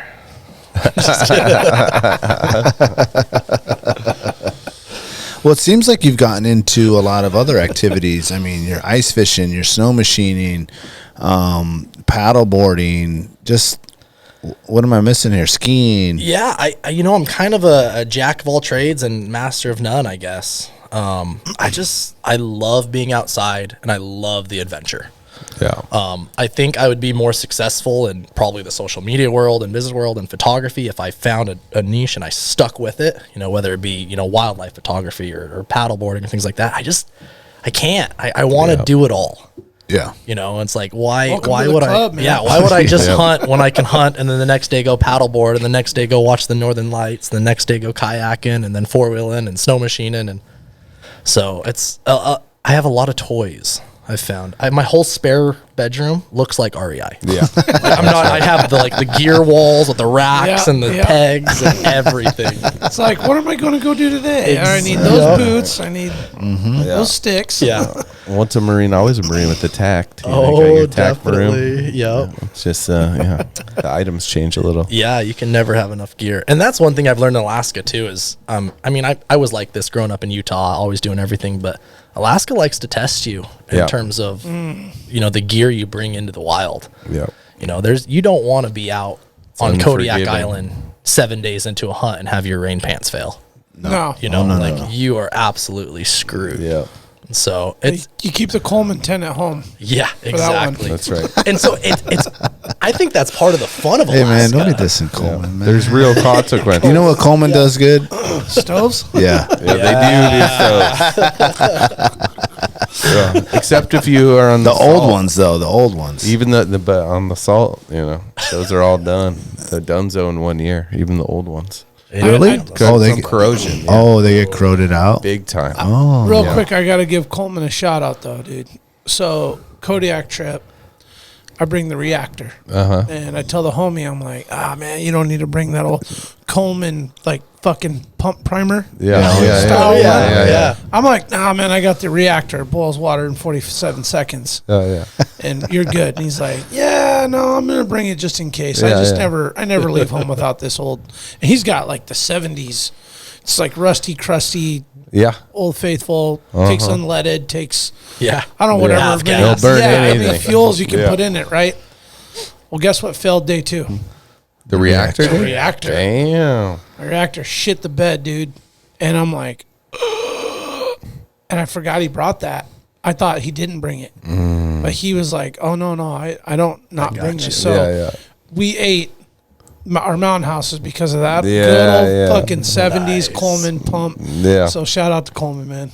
Yeah. Don't be dissing Coleman. But then this dude's got a reactor that's lasted forever. 15 years. Yeah. That thing's been everywhere. Yeah, Whenever the money. first one came out, and I haven't replaced it, but Yeah, wonder what failed on it. it's when you grab it and rattle it, something's like clink, clink, clink, like rattling around. So something broke internally. Okay. I put in a warranty thing for it, and I just never mailed it off. We're all guilty of that at some point. I mean, it's like you go through the warranty process. I'm like, oh man, that's a lot of work. I'll just go get a new one. That's smart of them. Smart of them. I feel like I'll just go get a new one. But yeah, old Coleman, man. Yeah. That's part of the fun, though, of Alaska, at least I thought. Because I grew up hunting, elk hunting in Utah. Big thing for me. And it's... Elk and muleys? Yeah, elk and mule deer. Specifically elk. That was kind of what we went after as a family. That was our moose hunting for us, right? Yeah. I mean, and we're spoiled here in Alaska. We get to hunt pretty much everything over the counter tags. So anyone who complains about not drawing, I don't feel for you. You're still good. Yeah, we'd be lucky to get a cow tag once every couple of years. Right. Oh, okay. In spots like that. But just the gear that you use, and that's for me, that's the fun, the logistics and the gear of hunting. That's what makes Alaska hunting hard. Yeah. There's Hard alders and and thick and all that, but it's the planning. Like, how am I going to get from A to B? Oh, I have to take a float plane here, and then from here I've got to trudge through swamp and bring, muck boots or Wiggy's waders or whatever I'm bringing. Yeah. That to me is the preparation and the planning is so much fun. It is. I agree. That's actually my favorite. Yeah, I love that. Oh, yeah. And My favorite part. yeah, and kind of when I grew up hunting, it was like, okay, we're gonna jump in the truck, camper trailer, load up a cooler of food, and set up a Coleman tent. Right. and we can walk Yep. or take a 4-wheeler pretty much everywhere we're going to go. You know, and there's, you know, odds and ends and hunts where they're different, but it's not like that here. Yeah. You're not just going to jump on a 4-wheeler and park somewhere and hike off.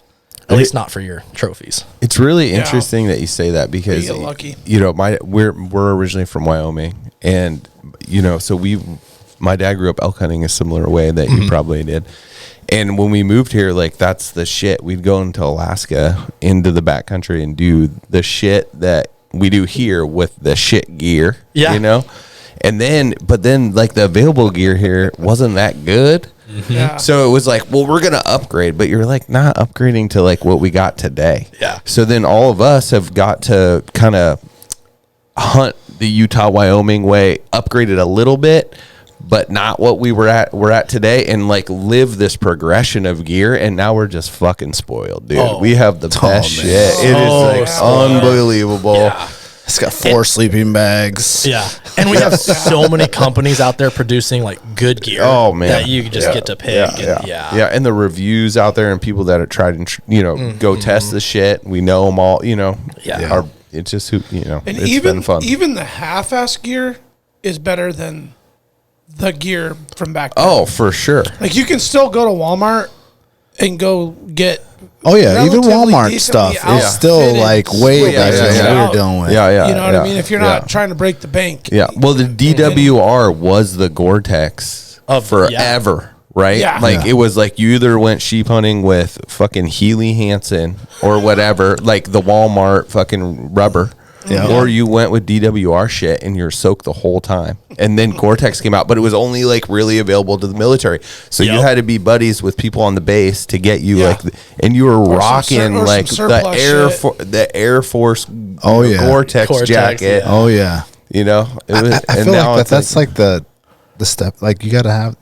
Dude, I rocked the military stuff for like I don't know, 10 years. forever. I hunted that as a kid. And like, now I still have it because I was like, I might not need it, but I know my cousin's coming up. we used to go to from gun New York. shows. He's gonna want and I'd buy this. the old school military tri-camo. Like my dad would buy that for me. I remember I've got Like pictures of me. the surplus shit. Yeah, Yeah, yeah. hunting Oh, yeah. and that kind Yep. of stuff. Yep. Thinking you're the coolest person in the room. Fuck yeah. yeah. you I get still the go get top-notch those gear. bags. You know, the dry bags, the old military yeah. light dry bags. Yeah. Yeah. Those are money. They're so light, and you just kick your meat off the mountain. Well, think about the boots we wear in the winter. We're wearing bunny boots all everywhere. Oh, you know? yeah. It's all military too. and- Yep.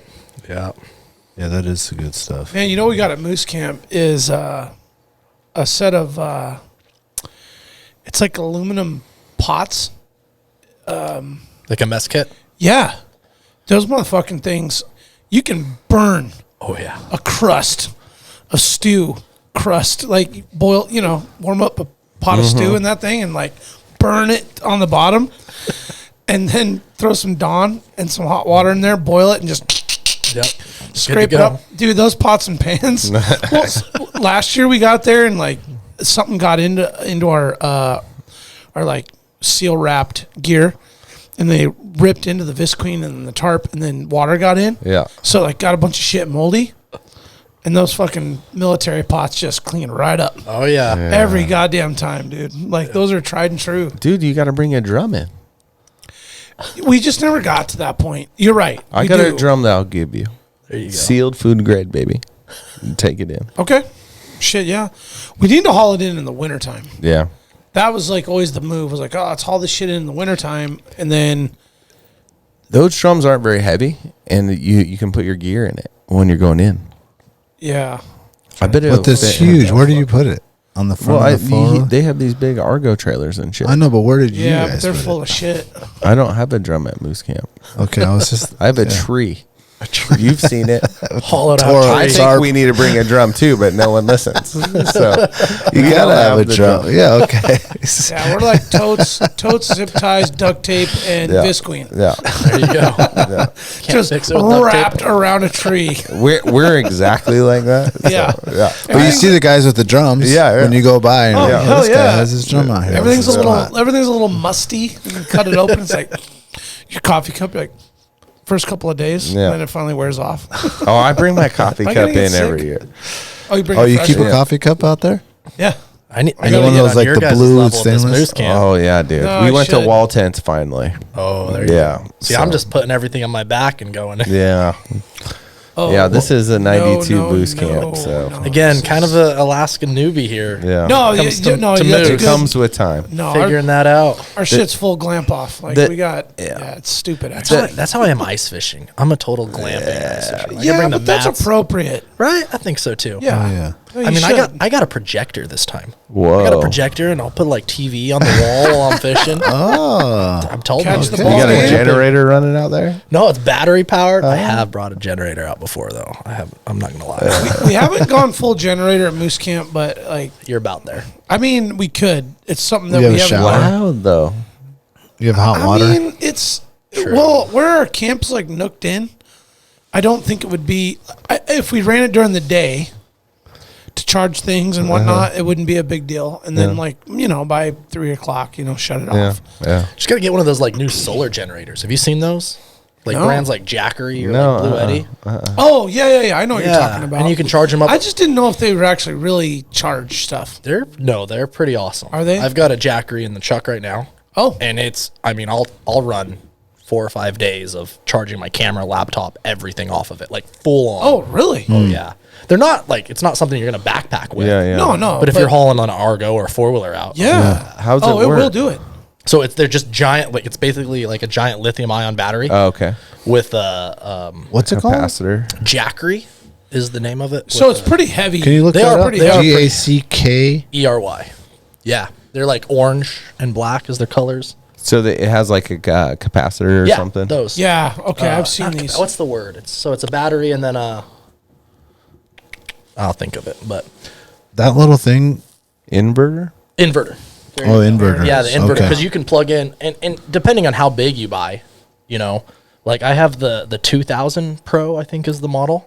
Yeah, I just pulled. I mean, up the it'll that thing will 5,000. power a welder. I've welded. Oh, off that. wow. No way. Oh yeah, not a Really? giant welder, but like a little one. Oh yeah, a little wire No, fit. just the fact that it'll. Yeah, it'll I mean, power that. that means I can bring my air fryer Oh yeah. and making some chicken wings. Yep, there you go. There you go. They're pretty sweet, man. They're a little spendy, but God damn it, at this least thing. I at don't know least why for it does me that. being like doing photography, Yeah, and yeah. always charging drone batteries and camera batteries, like it's a must. Yeah. That's the 2000 right What do there. you like for like a small one? Small thing's cool as shit. handheld chargers. The cheapest one you can buy because Yeah. they're all the same. Really? Are they really? I swear I've broken so many of those. What's the one they sell at Barney's? That like dark energy or black energy? Oh, it's yeah, like yeah, it's yeah. like $150. Yeah. Yeah, I bought one for like $40 off Amazon. That's outlasted that one. And I mean, no, like, Yeah. I'm not dogging any of them, but it's just like it's a battery pack. It seems to be hit or miss with those things. They're gonna shit the bed eventually, Yeah. and especially when you're outside and they're getting wet and condensation. They're in your sleeping bag and they're just Yeah, no, that's very true. I pretty Yeah. much just buy it and think this is gonna last me this hunting season, Yeah. and Oh. it's kind of one of those expenses. one and done Yeah, thing. I've And had if it good luck lasts with the longer. My Charge brand. I haven't used that one. My Charge. I have two. Yeah, that's. Check that one out. Yeah, Yeah. like I'm talking like years. Really? Multiple I've had mine years. for Heck years. I mean, I'm not years. saying that it's like just as good as it was 3 years ago today, but I can get, I don't know, maybe half a dozen charges and I out of never my put cell it in phone. the sleeping bag. Like that just stays out in the. I do that with mine. yeah. When I'm charging the phone, I Yeah. put Oh, when it you all charge in the my phone, yeah. bag. But like until you need to charge the phone, Oh, like no, 6 it's day just- in or whatever. No, it's sitting in Right. an action packer yeah. in a Ziploc Yeah. bag. My charge, good one. My Charge is a What's good up? brand. Yeah. I'm not the most expensive, but affordable. Yeah, And built right. I don't know. I like Well, that and I- one they and have I'm at not- Costco right now. That one's pretty good. Yeah. And then the best one I ever had was a no-name brand one for like Amazon 20 or 30 one. bucks on Yeah, Amazon. same here. It Yeah. depends they because you just get work some well. that are just shitty. Yeah, and that's they're true, done, too. and you Yeah, get some that's like Yep. legit. This is What is awesome. the one that's Goal Zero? Goal Zero? Those Garbage. are junk. Garbage. Most of I have I've one of had their a shitty I have one of their like run with- lantern ones that's been awesome for me. It's lasted years, but the rest of the Goal Zero stuff I've bought, Yeah. Yeah, my solar crap. panel from them was crap. yeah, garbage. Yeah. I have 2 chargers from them. I do bring them along because I can get like 2 charges out of my phone out of one, and like one's like the backup to the backup. Yeah. If I run out of shit, and I can get a charge out of it. Yeah. And it claims like 3 or 4, Yeah. but it does not fucking Yeah. good. Yeah. Yeah. That's a good conversation. I bet you could probably bring some experts in, but you probably got some good. I'd like to see one built. Like, I mean, I know so many companies try, and give it a few years and technology is going to advance, but Yeah, if you could find a compact, lightweight, fully like nuclear power. Yeah, nuclear power plant in your pocket. Yeah. That's what we need. Yeah, just charge everything. I need to charge my laptop. It needs my to be phone, real my light. camera. real light. Yeah. Oh man. The screen. What'd you say? You bring the projector the out projector. there. Sit back, jigging while you're watching Netflix, you know. Full on ice fishing right there. So I love paddleboarding, man. Tell me about your winter paddleboarding and what you're into. Yeah, so actually a cool story with that. Boat paddleboards. Have you heard of them? The inflatable paddleboard company? I don't know that one. It's BOTE. Google Yeah. They sell that. I think they sell that at Mine and Diving. Oh, do they? It might. I think that's the brand they do. They're kind of one of like one of the better inflatable paddleboard companies. But they just picked me up. I use a Hala. Hala? I've had them for years. Nice. Yeah. Yeah. So they just picked me up as a brand ambassador. Oh yeah, nice. Super, right on. super cool. I really Yeah, dig- those are the ones they sell at Alaska Mine Is that Diving. what They it is? have the big thing we want to bring. The like the flamingo or the boat? floats, like the docks. Yeah, the docks. Yeah. The dock. Oh yeah. You guys will have to hit me up. They're coming up this summer to do like a whole little movie on. Oh, what is Okay. this? Alaska What is this? So Right we here, want though. we float the Golcana, Wild and Scenic River, every year, Okay. and we want one of those things for when we dock up this year on the river. Okay. And so we can bring a drone and get some good footage for you guys. I got the hookup for you guys. Or there, or so. just join us and you can film it. Oh, man, let's go. But yeah, so they're coming up. They're a cool brand. They really focus on like their imagery, and, like creating a story in their social media, which I think is Yeah. right up my alley. And so they've got like a full on like Hollywood producer and photographer that does all their stuff. Okay. And they've got, I think it's like 9 or 10 ambassadors, and they do like little feature films on them. You know, they Sweet. fly out to their locations, kind of show their lifestyle. And so they're coming up here in July. And we've got some pretty cool stuff planned. Like we're gonna go out on the glacier and do the glacier paddleboarding, Yeah, canyons. And the Where water. do you like to go on? Which glaciers do you like to do those? You know, One in Upper Huffman? Kinnick is Upper Huffman. Upper This Huffman is the exact Glacier. spot. Yeah, Kinnick's the most easily accessible, Yeah, yeah. and it has a lot of great pools, like especially accessible by helicopter when you're Yeah. back there. So we'll go out. We've got the helicopter for the day. We'll go out and try and find some like slot canyons and some places to play. And then we're gonna take the paddleboards out across the inlet and do some salmon fishing with the bears. Heck yeah. You know, Oh, Nice. and stuff like that. That'll be cool. We might go out to like Bear Glacier Lagoon Okay. out of Seward Yep, and go do yep. some paddling. Yeah, there's a shit ton of bears there too. I know, it's gonna be awesome. And they've got a cool paddleboard that you can put. It's got a little transom on the back. Really? And you can put like a 6'6" horse on the No back. I got a way. photo up right here, guys. Oh yeah. Oh, there it is. That's On Yeah. step. what? So I've got one of these right now. Is that like a little handle you can hold on to there? Yeah, they've got a handle and a seat. Oh man, that is cool. I think we're- it's sitting on his cooler. We're or gonna something. go halibut fishing Yes. off of this all spring. right. You should enter the Winter King Derby. Oh, that with would be thing. cool. The- Oh, yeah, that would be cool. shit, dude. Paddleboard? Because Right. that's probably right up in the kayak. And there's only like Yeah. one dude that enters. He wins. Enter every that year. division, right? Yeah. So no, it's cool, and Alaska has so many unique places to like paddleboard. Oh, and get absolutely. Out there. Like I grew up in Arizona on Lake Powell, so we did a lot of paddleboarding there. And, Yep. and being able to like I've paddleboarded in those like the slot canyons, the red wall slot canyons, and Those then are beautiful. being able to do that here in the ice canyons. Yes. Like fire and kind of ice, and it's cool doing Yeah. it here. No, it's Pull rad. up one of those pictures, Brandon, of the ice paddling. Will do. I mean, like, So have you fallen in? yeah, we were out there. Yeah, well, I mean, more like jump in.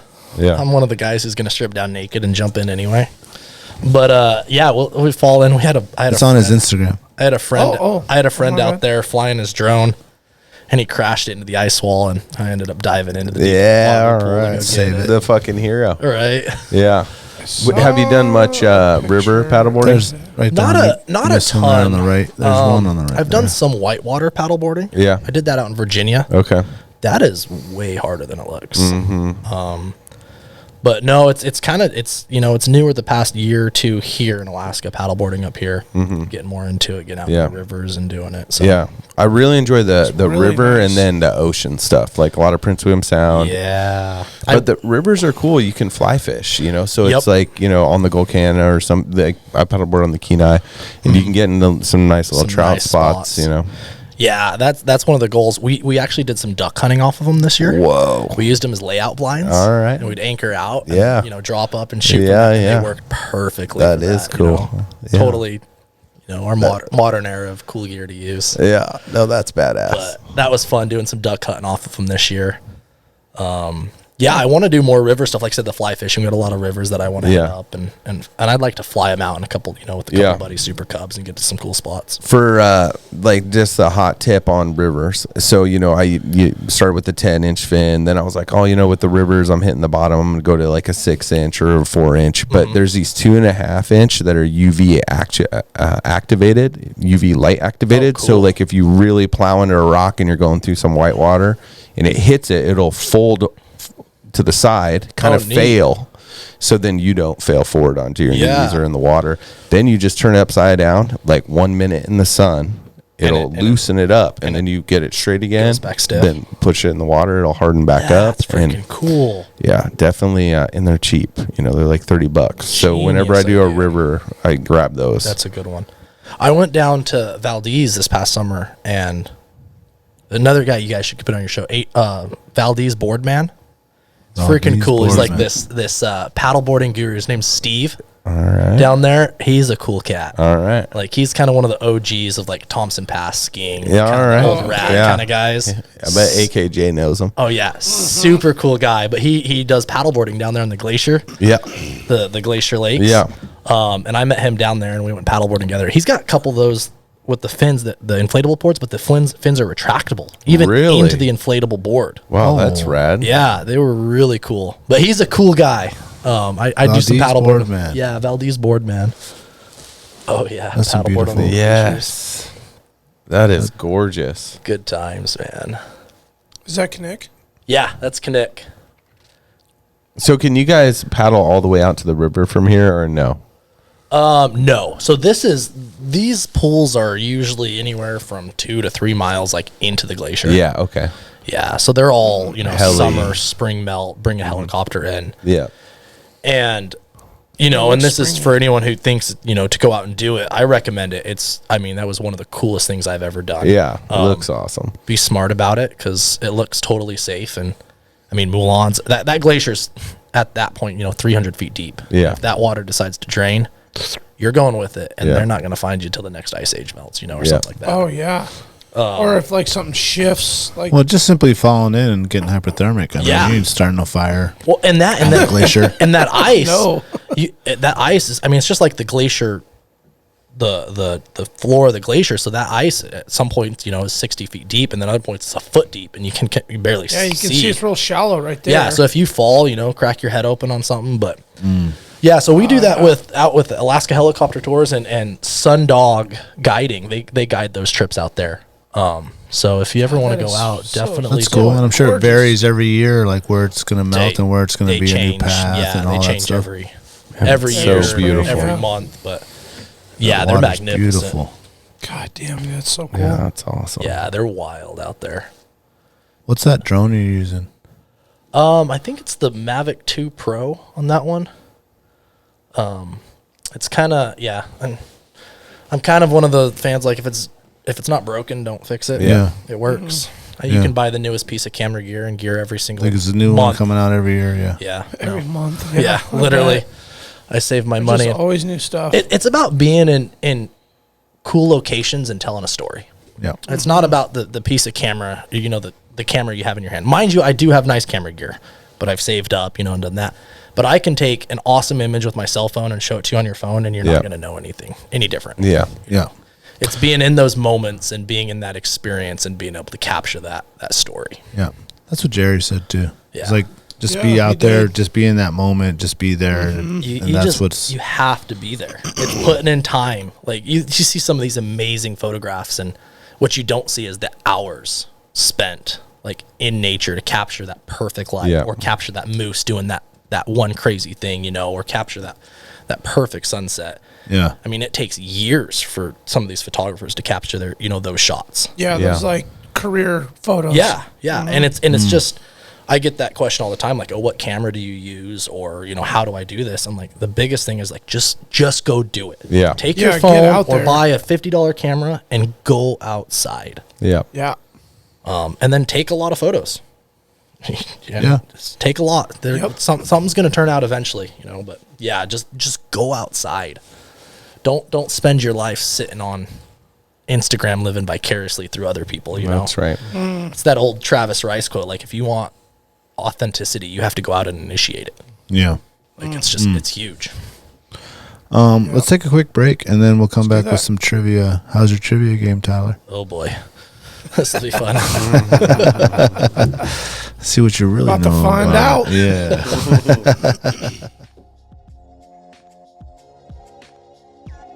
Tailored Restoration, 24-hour emergency home services, helping Alaskans restore their dreams since 1972. Services include fire, water, mold, post-emergency cleaning, repair, and remodeling. Tailored has an emergency response number with trained professionals available to help you at any time, day or night. Give them a call in Anchorage, Eagle River, Mat-Su, or Fairbanks. Make an appointment today at tailoredrestorationalaska.com. Total Truck and Alaska Overlander, Alaska's premier supplier for custom automotive accessories and overlanding products, providing all-inclusive rental vehicles and trailers custom outfitted to explore the Alaskan backcountry with a unique and convenient traveling experience.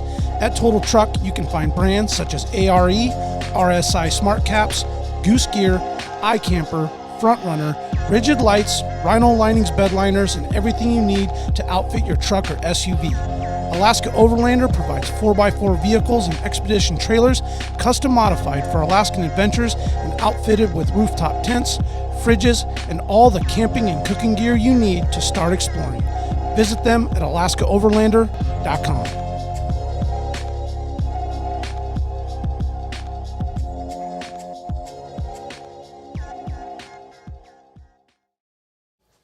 I mean, mind you, nannies are big and old. Yeah. I was stoked about it, you know, being my first goat ever. Yeah, no, it doesn't matter. This one right here is the nanny. Yeah, that was my nanny. Oh, okay, I can tell with the skinnier horns. Yeah. Great photo though. Thanks. Yeah. It was a good time.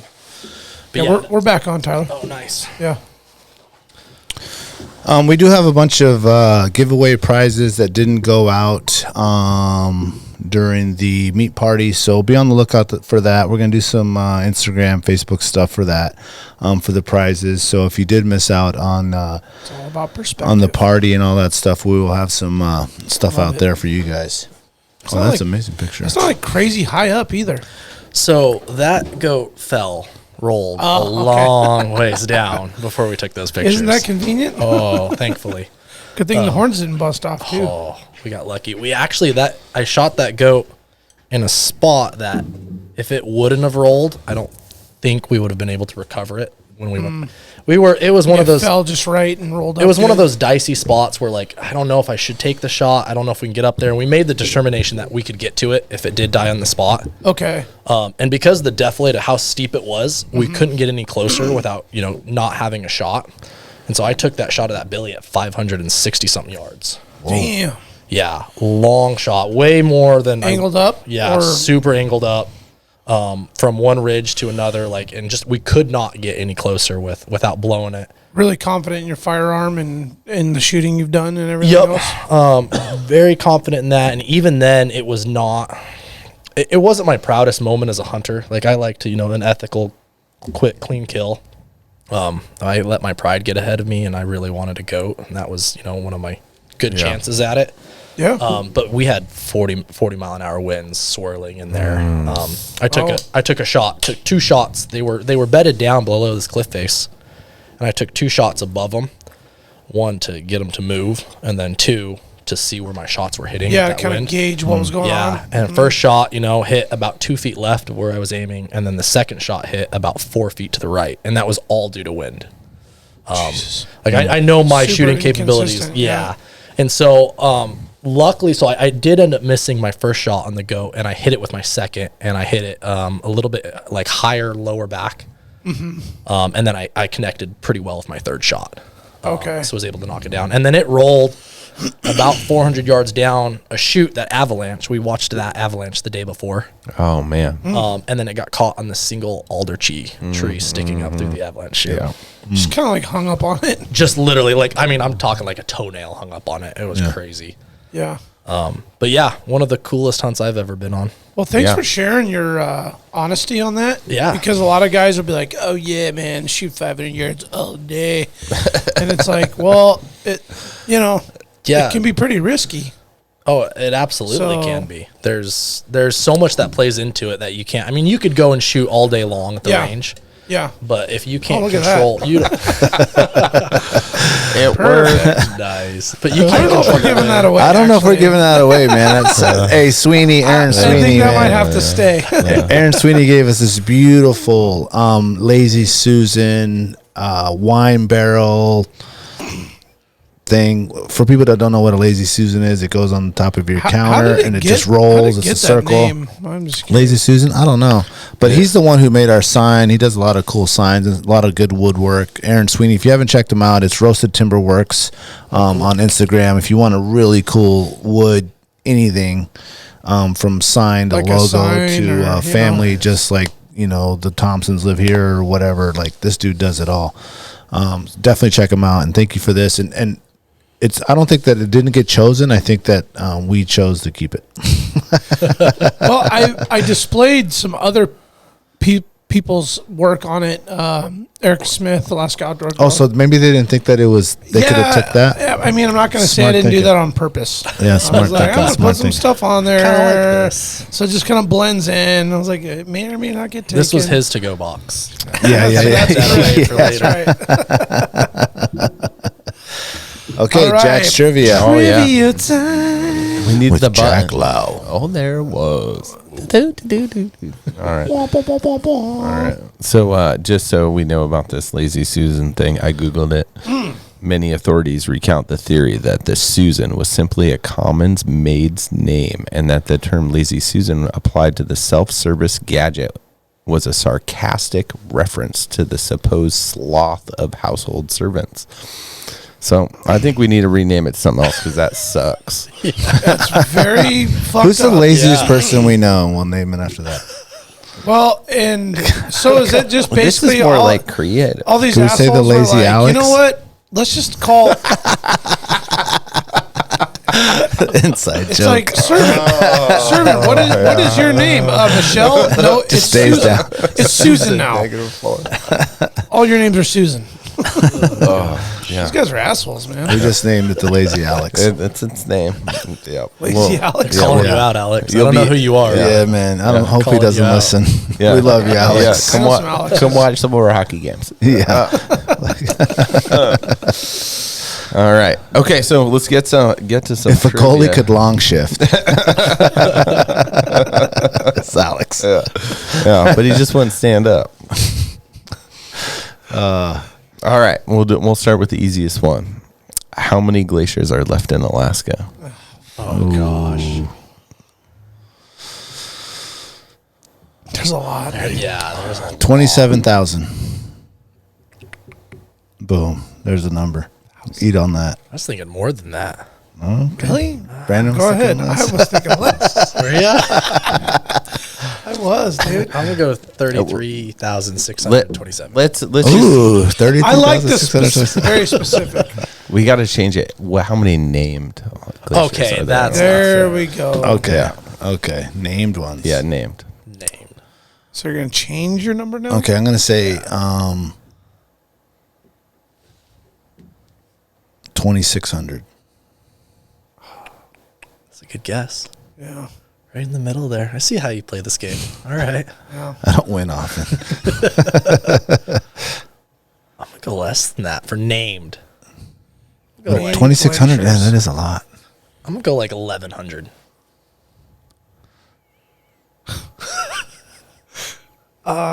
1,099.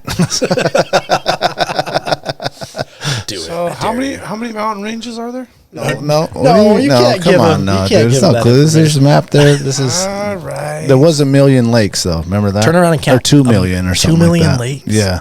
We were yeah. so far off. Yeah. from the What lakes. defines a lake, though? We didn't say named lakes though. Yeah, we did do name too. We did. How we many did were after? named Yeah, after? It's still like a million. It was a We're ton. doing the same process. We did named and then There's not as unnamed. many glaciers as lakes, though. Not even close. No, but they form lakes. Yeah, I was gonna say there's a lake at every glacier. Some glaciers form lakes. Yeah. Almost. I don't know. There's a lot of glaciers It's that got to are be a like big right, lake. yeah. It's got to be a You're big right, lake you're to be formed by a glacier, though, doesn't it? Which would mean there's more glaciers. I think geologically, you'd need like the right trap. And what changes? What is the difference between a pond and a lake? So there's swamps and I know. Yeah, hold on. The girth. Hold on. Yeah. It's only 3 inches long, but wide as a beer can, boys. It's a lake. It may not hit the back of a tuna can. I bet there is actually a scientific There is. Wallow that answer fucker out. on that. Yeah. This is getting real graphic. You got to get your depth to length ratio right. Podcast MA. Glaciers in Alaska, I'm Better going to name. say there are 3,133. There's 664 Fucking named. way off. Who got the Lolo? I had it You at did. 1100. Actually, it's no over, so none of us won. Yeah, we do play Bart right. Barker rules. Nope.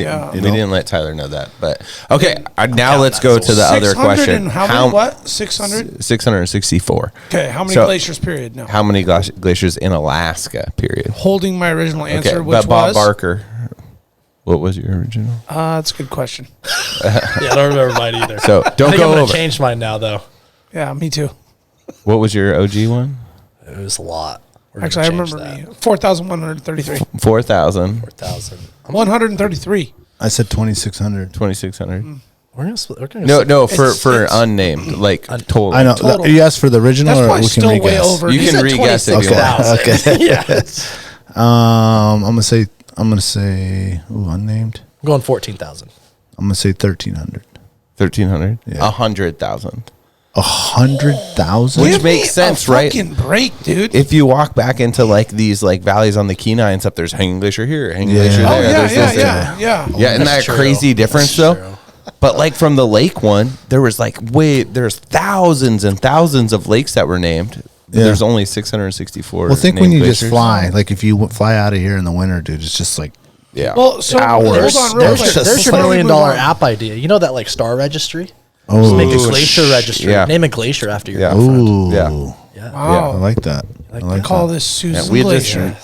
Yeah. This is exactly Climb where on it's me. at. She is not lazy. Yep. By now, it's melting. It already melted by the time I named it. Fuck. Then you name the lake. So I think about like ice fields. So Yeah. that's where like a glacier starts. So you have the ice field, and then the tips of the ice field are the glaciers that pan out into the like You're doing really good valleys with your and- hands. you see how I'm just like like this is the ice field, and these are glaciers that peel off. That's what we call jazz hands. Yeah, Everybody. spirit fingers. So like a glacier that's still not connected to the ice field is still considered a glacier, maybe? I think it would be. At 100,000, it has to be, right? I'm not sure if it would need that though. I'm 'cause sorry. I mean, I- you my got to mind- just think my of mind it is, like, one. blown I mean, by just look that. at like Denali or whatever. Like how many different you know what I'm saying? Like True. tons. or like you're driving to Whittier.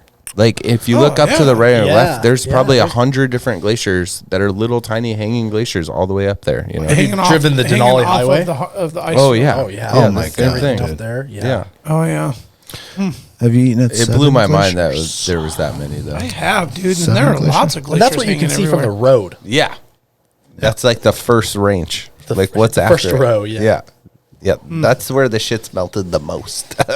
Do you have a favorite? Doesn't that get glacier? you excited about Alaska man. though? Like think about all those glaciers that no one's ever set Yeah. foot on, or even like maybe even seen like in person. Yeah, I do have a favorite glacier. It's man, I'll have to think of what the name is, but it's Portage? it's out of the sound, and it's like this crazy tidal zone. My dad takes us in, like it's his big thing when tourists come, but in low tide it flows into the lake, and you can go way back into those glaciers back in there. I'll think about what it is. And So Portage, Tyler, since before you was melted by the time you got here, We used to be able to walk right on the thing, dude. Oh, when we yeah. were kids, man. I have a picture actually. From My the mom has a visitor picture center. of there, like us on the glacier, dude, like right there. That's nuts. Matanuska used to be a lot closer to the highway too. Yeah. Really? Yeah, it Before was. you had to pay your $200 to. That's is insane, crazy. dude. That is such a like, So man. BS. That But is if so you're a resident, disheartening. it's $50. It's like, and why are we still What kind of paying it scam all? is that, It is dude, a super going on? scam. Total Wait, scam. what? And Dude, the guy, oh, yeah. and the dude thinks he owns the glacier. Yeah. Like I've gone out there and he'll like yell at me for leaving the path. I'm like, no, you don't own this glacier. I'll Yeah, go dude. wherever I want. Yeah, no one It's owns insane. the glacier. Yeah. Oh yeah. But he owns the road to get down there, or whatever it is. He the owns. access There's like a road. little like There's a- fence. You have to like pay this dude I to can like say go in there. I can say I've never driven down there. Don't. It's You not see it worth just I mean, as good from it the feels really road. like tourist trappy. So I'm like, Oh, Well, he's 100%. turned it into that. Yeah. oh, no shit. It's Well, like there's the some worst. reason- I don't know. scam. Went full Yellowstone on it. Oh, Yeah. Yeah. Oh, it's called Derrickson Glacier. The one that you like, Derrickson's. Derrickson. Yeah, I know where I'm going. It's just raw, dude. It's like Middle Earth meets glaciers. You know, if you Love can the Lord of the imagine Rings that. Okay. reference there. yeah. Nice. I'm a huge fan of Black Rapids. Black Rapids is cool. Sick. That Where's place that? is sweet. On your way to Delta, Yeah. on the Or left like side. Canwell or Cantwell. Yeah, it's just Or no, it's, Paxson. Paxson, yeah, Past Paxson. Yeah. The other side. On the right. Summit, like past Summit. Oh, okay. Kind of like Kastner Glacier. Everyone goes to Kastner, but no one goes to like Black Rapids. Or Okay. No. Well, you can't really like go to the glacier. True.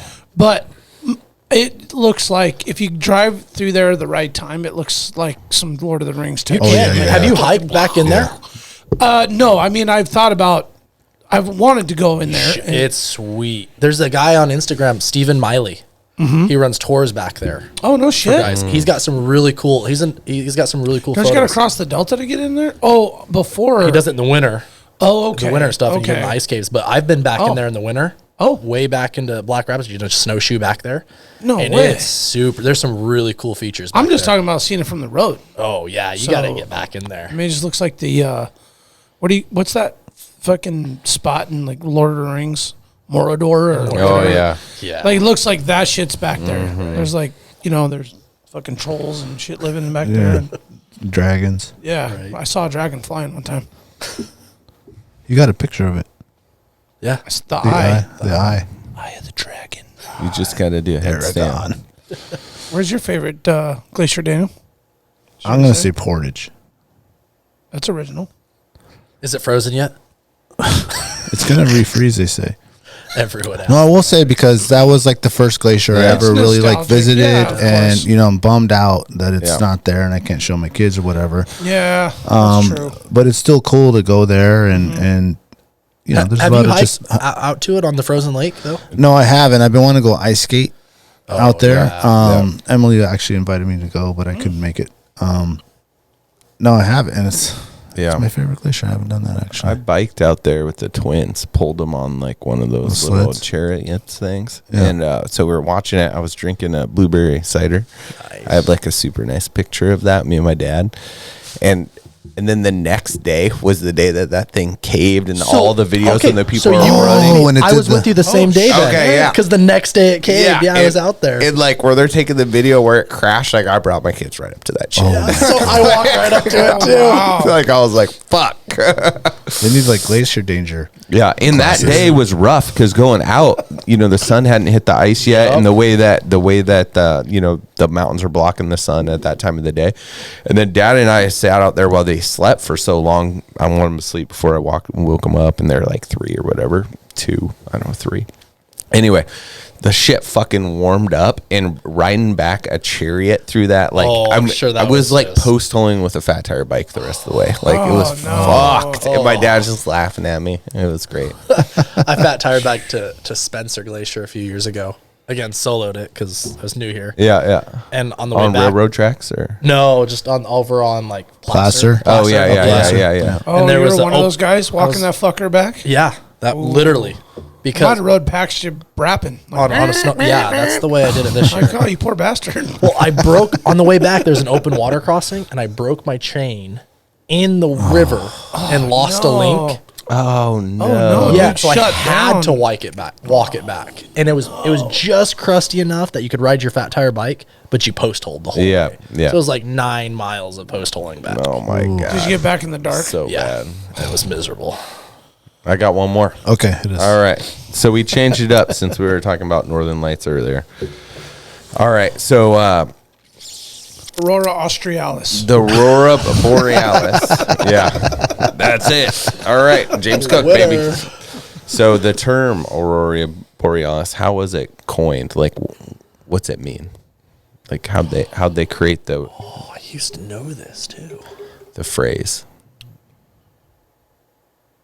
What was it derived from? The lighter of the I'm gonna sky. say, the ring northernmost to rule them forest. Something to do with that.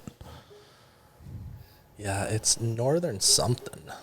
The northernmost like deserty Rephrase the forest. question. How was the term Aurora Borealis derived? Like when they created it? Mushrooms. So the Northern aliens. derived Northern is like aliens, Northern northern aliens. forest. They was smoking some good motherfucker. Shout out to the treehouse. All right. Call it the Aurora Borealis, boys. So it was derived from the Roman goddess Dawn, Aurora, and the Greek name for the north wind, Borealis, Boreas. Okay. How'd you guys not know that? Yeah, I didn't know that either. 1619. Can you actually look up really quick what the Alaska Native, what their Word is for it. not the word, but what they believe what it is? I want to say it's like an ancestor Speaking of that, like, have you ever thought about like what people thought of what that 1,000 is years back ago, then? what they, first time seeing lights? They were and smoking stuff. Yeah. what they were seeing. Well, I want to Yeah. say they thought it Something was like spiritual their for sure. ancestors Had to be. visiting them again or shining the light on their right. path again. or a god or like something spiritual, right? Yeah. Yeah, I'm curious on that. I'm also surprised we don't see, and maybe I'm wrong because I haven't researched it, but we don't see more like, I guess, cave paintings of that. Like the streaks, old school, like streaks in the sky. I feel like that would be something pretty prominent that would stick in the minds that you would see. I don't know. It might be That's one just of me. those million glaciers we haven't. True. Those caves are probably just still frozen. Still frozen. Yeah. Yeah. Okay, so there's a bunch of different ones, and it's Can you reference a certain tribe or so that there's Culture. two different ones that I see here. That one is an Inuit, and then there's another one that below it that says Inuit of Greenland. So I don't know if it's the same one. that But- is similar. That's the Inuit runs the whole like Northern Hemisphere. But they're both the same. So, and they believe that there are life cycles where the spirits of the dead remain in the sky, but then, but apart from their dead ones. So they're basically, spirits of these departed friends and relatives trying to communicate to them who was left behind on Earth. Okay, I wasn't all the way Yeah. off that. No, you're No, very that- close yeah. with that guess. Yeah. Nice. No, that's good. So there's a spiritual connection to it, which makes sense. Oh, yeah. Totally. I mean, I mean, that's if the you're only looking way up to and explain something like that back then. Yeah. yeah, because there was no, There was no scientist that was like, solar well, Yeah. for the record, there was no solar app winds to look up. Yeah. Yeah. It does feel like a little spiritual, though, when you see them.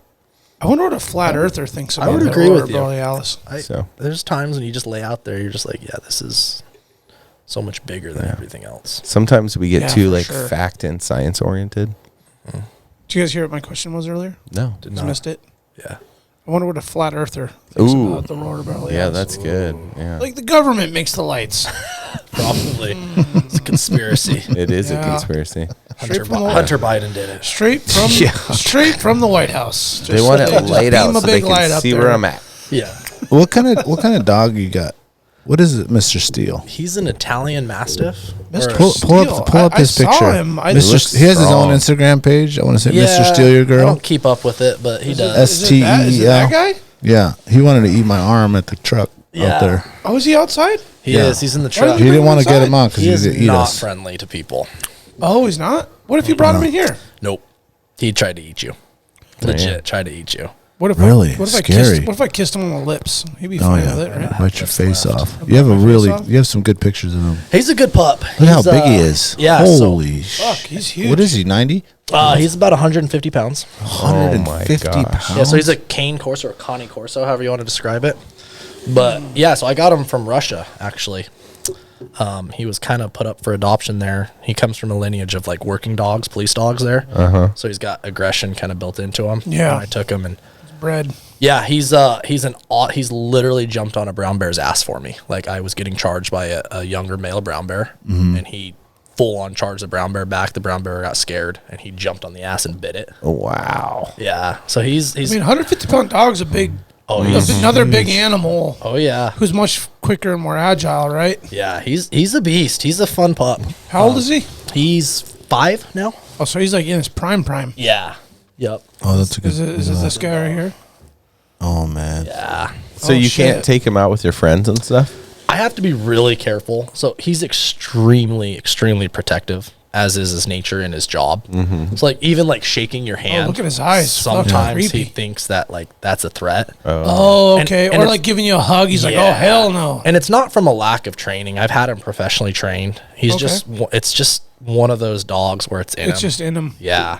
Is he dog aggressive too? He can be. It depends on the dog. So Yeah. sometimes he's great with them, sometimes no. Like I bet like a Chihuahua, he's like scared of it. Probably. And then Yeah. another Something big dog that like he's chest gonna try bumps to him. He's eat, like, yeah, no, that's not gonna work for me. He's a good dog for me, being like solo and single and not having Yeah. to deal with family and kids. But yeah, dealing with friends and family and putting him in social situations, he's not ideal. Yeah. Boy, he looks scary too. Yeah, he does. He's a good pup. He's been on most of my adventures with me. So Yeah. How does he do if you take him on like a solo Is he doing this? caribou hunt or something like that? Does he listen or does he want to like chase the stuff? he's got the instinct to chase, but he does listen to me. Okay. Really well. In fact, there was this beach that I had camped at in California, and when I road tripped up here called Usal Beach, and it's got these Roosevelt elk that come out. Like I'm literally from me to you. Like I woke up, looked outside my tent, and there was Oh, shit. there was a huge 6x6 bull elk sitting right there. Oh, nice. And I've got videos of him just sitting next to me with these elk just grazing right in front of me. And It didn't phase him. he's a smart ass though. Like I would look away and he'd start army crawling like in the weeds to like get closer. I'm like, really? I can see you, dude.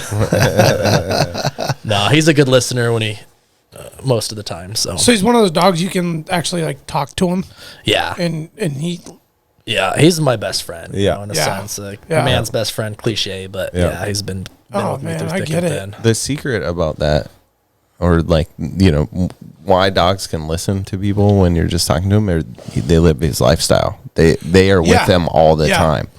And Yeah. because then you end up talking to them like a person. yeah. Literally. Yeah. Yeah, I have full blown conversations. Yeah, I would share that. Like I had a Rottweiler pit bull that was my bachelor dog before I had a family. And, Scary dog, too. Yeah. But he was really, really nice dog. I mean, he was a good boy.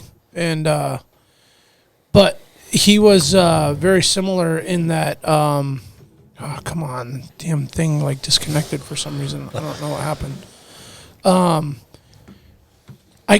People would be like, "Are you just talking to your dog?" I'm like, "He understands me." He knows. He That's knows right, what I'm he saying. Like does. when I like scold him for something or I praise him for something, you can see him smile or you can see him like, oh shit, down, yeah. cower down. Like they understand. Yeah. You spend enough time where they hear your tone, they see your expression, your body language. Yeah. You know what I mean? Like mad, happy, sad, whatever. They see you sad, they come console you. Mm-hmm. Like if you're with a pet enough, dude, Oh, it's amazing. or they can feel when you're nervous. Yeah. They can feel, like you said, the bear thing. Oh yeah. They'll heighten their awareness because they know they need to protect you now. Yep. You know, they pick up on that. It's amazing that they do. I story with that. I turned 30 in February, and I kid you not, 30's trying to kill me. Like I've been to the emergency room twice in the past month and a half. Oh shit! Yeah. Up Until on you? 40. Yeah, man, you need to. Literally, well, one was because of him. Oh, really? So I was working on my snow machine, and I had a random dog charge at me and just come and attack me. Really? And he was out with me, and he did his job and protected me, you know. And I didn't want my dog is massive and vicious, and this was a smaller dog, but like not a smaller dog, but smaller than him. Yeah. And I didn't want my dog to kill this dog. Yeah. So I went to pull my dog, Steel, off of this dog, which is a terrible idea to break up a dog fight. Yeah, you get bit doing that. And he did. He whipped around. He bit me right in the face. Oh, fuck. Yeah, this was like a month and a half. It's hard. It's kind of, my beard kind of hides it, but I got like 30-something stitches. Oh, wow. I got a huge gash down here. I could stick my finger through my no shit. my mouth. Yeah. Yeah, and he didn't mean to really bite you. It was just a reaction. He knew instantly that like he messed up, you know. Mm-hmm. But the other one, which I was getting to, is I randomly sat down on the couch the other day and to excruciating pain, and it turns out I had 3 kidney stones. Oh shit. But yeah, I mean, vomit inducing, passed out, and I wake up and my dog is just sitting there like licking my face, like cuddling next to me. Like he knew, he knew something was wrong. And so That's cute. That's cute. Yeah, that's a good boy. Let's nerd out on a little gear before we close it out now, because I know all the photographers out there want to know like some of your favorite gear you're using to take some of these pictures. Yeah. Nikon, Canon? I'm a Nikon guy. Okay. Yeah, I pulled up a photo of a Nikon earlier, which, sorry, listeners and watchers. Sorry, Tyler. Our TV Technology, decided it happens, man. Just decided to stop communicating with my goddamn laptop. So continue. Yeah, so I shoot on Nikon. I've done it pretty much ever since I picked up a camera. My first camera was a Nikon, and I've kind of just, I guess, not really been brand loyal. I'm just familiar with it. Yeah, you know it's it. comfortable. I know where every button is. You know, I could do it in my sleep. But yeah, so I shoot. Currently, it's a Nikon Z9. It's their newest iteration. But that's not to say you need, you know, a nice camera to shoot anything like we were talking about before. I mean, the freaking iPhones these days take insane photos, and you just got to be out there. Yeah. But yeah, so I shoot on a Nikon. I think my favorite lens for all you photographers out there is a 14 to 24 2.8. You know, I like the wide angle, showing more of everything. Do a lot of photo with it. I'm getting into a lot more video, and that's why I got this camera. Okay. It shoots extremely high quality in camera. Yeah. Which is really fun, you know, getting to showcase the beauty of Alaska. Yeah. Like being able to put like something like that, the things you see with your eyes on screen and like blow people's minds is just awesome. But yeah, I mean, Nikon for me. I've thought about switching to some other camera brands, you know, with the technology, and it's just easy. I just know how to use it. I mean, I probably don't know half the things that camera does. I know There's so many features so many on settings. those things. Yeah, I know what I need to do, and that's my biggest advice I would say to anyone trying to get into photography is master your craft, and the way you do that is by practicing it, but not practicing, but like doing it in the field. Don't sit at your house and practice. Go out in the field and use that as practice. Yeah. There's nothing better than experience. Yeah. I mean, I could sit in a classroom all day long and learn about, you know, Alaska and the wilderness, and you could throw me out in the bush and I would probably fail, you know, whereas I could have spent that time in the bush learning from failure. Yeah. And you're going to succeed. Yeah. What would you say your like your style of photography? Like we had Jerry in, and he's obviously like wildlife photography, and then you got like landscape guys, but yours is different. It's like It's like adventure do you have like a name? photography or something. Adventure, but like it's like cold weather. I don't know. A lot of it's been cold weather themed, you know, with I just am enamored by the Alaska, the winter, the glaciers, the lights. Yeah. But yeah, adventure photography, I guess if I had to put a name on it, I really like to chase color. Yeah. A lot of people will say like, hey, you oversaturate your stuff, and you know, that's personal. That's kind of my style. I wouldn't say oversaturate. I like to, that's what I see. And I get to these places, and you see these places. I mean, you've all seen it in certain light conditions and things like that, where that's what it looks like. Yeah. Maybe you don't see that every single day, but in that moment, like under those light conditions with that setting sun or the lights, like that's what I saw. Yeah. And it's those like special moments of like, you don't see these colors every day, or you don't see these light conditions every day, that I like to chase and try and capture and share with everyone. Or the closest you can get to what you can see with your naked eye. Exactly. How do they do in that cold? I mean, you're out there in -30, -20. Like, what are some things that maybe the average person that's in Ohio or whatever shooting that they might not have thought about when you're doing that cold weather stuff? Yeah. So, I mean, you can never get enough batteries. Batteries die in the cold. Yeah. But like things like your lens will frost up. Mm-hmm. And then little things, and this is something like I learned in the military, like you can't, if you were to bring a gun from cold weather into somewhere warm, what happens? Condensation. Yep. Right? And then you take that weapon or piece of camera gear back out in the cold, and what happens to that condensation? It freezes almost instantly. Yep. And that's when you have a weapon malfunction. You're going to get a round off, but it's not going to cycle. Yeah. And the same thing happens with your camera, but you got to think about that condensation, that moisture is happening inside the lens, inside the camera body, inside all your electronics. So like when I travel for these cold weather things, I put my camera and all my camera gear, other than my batteries, in the back of my truck in the cold. Okay, so it is acclimatized. It's ready to go. There's no pulling out of my nice 80 degrees truck, to go hiking, or my tent. Like if I sleep with my camera, like and I'm camping, it stays outside.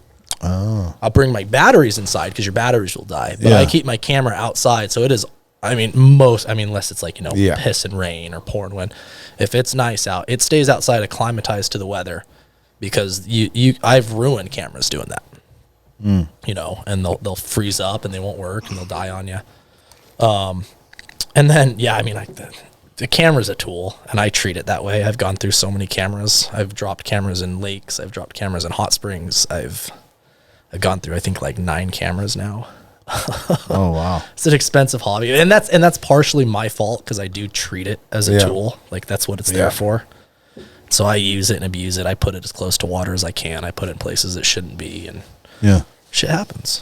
What about some other like cold weather stuff? Like what sleeping bag do you like? Oh, that depends. If I'm hunting, I'm a big hunter. If it's like a fall hunt, I'm gonna run the synthetic bag. I don't want my down bag getting wet. If it gets wet, it's never drying. Yeah. Big weather winter. I've got a Western Mountaineering down bag that I use for all my winter stuff. Mm-hmm. And then Kodiak. Kodiak. What did I bring? Is it the Kodiak? No, the bag. No, I don't know which one it is. I don't know the name. I've got a couple of them. Okay. I'm a self-proclaimed gear queer. Yeah. As I call it. There's so much gear to be had. There's so much gear. That's the first one. I haven't heard that. Oh yeah, you guys got to see my gear room. I'm that guy that shows up wearing Kuiu and Sitka. Yeah. Okay. There you go. That's what I'm talking about. The first light base layers. Yeah. I'm like, no allegiance to any brand. I mean, I've got some Sitka gear that's awesome, and I've got some Sitka gear that's straight shit. Yeah. Same with Kuiu. I like almost all my Kafaro. The Kafaro's pretty legit. Like my Kafaro. I need to get me one of those. I don't know what is the best jacket I've ever owned. Yeah. Like, it's warm. It keeps you kind of cool. And it's I like the stomach and the arm with the Cordura. The Cordura fabric on them. Yeah. It keeps the shit from getting all nicked up. Yep. Because that's the spots that get ripped. Yep. And even when it does rip, like I've got holes in this one somewhere, like it doesn't leak out. Or just it's a shred. synthetic. It's a synthetic fill and it's woven into it. Yeah. Where you're not losing it. Oh man, throw some tenacious tape on it and it's good to go. Exactly. Yeah. How about drones? Drones. I get asked this all the time. What's the best drone to use? Well, I wouldn't say like the best drone. What's like the good, like what would be the go-to drone for like everybody? You can. That's like the average. That's like a realm I've never even. Because the best drone that. How about this? How's the Costco drone? I don't know the Costco drone. If I were to tell someone like a drone that's going to do well for you, that's going to be easy to use for anybody to use, it's going to be a DJI brand. And it's probably going to be like the mini, one of the mini versions. I think there's a couple of them that are like $600. Mm-hmm. That's going to do more than what you want it to do. Is that like a pretty like normal price point for a good drone? It depends. They vary. You can get them for like $200. You're cheap. Yeah, super cheap. Yeah, okay. I think your lower end is going to be around 500, and then I think the Mavic 3 is going for their Cine editions like $5,000. Right. And then that's just in the kind of user friendly. Then there's like the DJI Inspire, and then there's these handmade drones that can carry full on cameras and gimbals, and then you're looking at thousands and thousands and thousands of dollars. Yeah, but for just like everyday Joe Schmo, go buy a DJI Mini. and just get out there and shoot with it. Same The with, like, DJI Mini Pro is the only one I see here. Is like $1,000. Is that this 1,000? There's a couple others then, a couple other models that have it, but And you would just attach like a GoPro to it, or nope, they've got cameras built into built them. in. Okay. Yeah, yep, they've got their camera. It's got a little controller, an app on your phone. We didn't. I don't know if we asked. I stepped out to go to the bathroom for a few minutes. What's your GoPro game like? I mean, I bought one. I remember having the first GoPro that came out. It Yeah. was the coolest thing. Yeah. And then I have one of the newer ones, and I think I've used it like 3 times. like the Hero 8, 9. No, now they're at like 10. 11 or I think something. they have the 11 out now. I've had the 10. Okay. Yeah. I don't use it a ton. Now that I'm doing more video, I use it as like a B-roll camera to throw up somewhere and get some unique angles or some like kind of just set it and leave it. Okay. But in terms of like photography and other stuff, I don't use it a lot. Okay. It's nice for things like throwing it underwater or that, but I feel like GoPro has a very unique look to it. It does. You know, With and the wide angle. yeah, and the- it's not a cinematic kind of look. It's a very like action sports, like in the moment feel, which can be useful in a lot of things. Yeah. But I think it gets overplayed and overused a little bit. But How about these 360 cams that are out? I haven't used them yet. I've heard good things. Yeah. I'd like to get my hands on one and play with it, especially like I said, I was doing more video. But yeah, I haven't played with any of them yet. Yeah, we used one ripping those Alpine bikes a couple weeks ago, and it was amazing. And I watched the way that Jay was able to take that footage and just pick wherever he wanted. Wherever. And it's not 360. It's like in terms of like on one plane. I mean, it's 3D, you know. So you That's can cool. take up, down, wherever you want.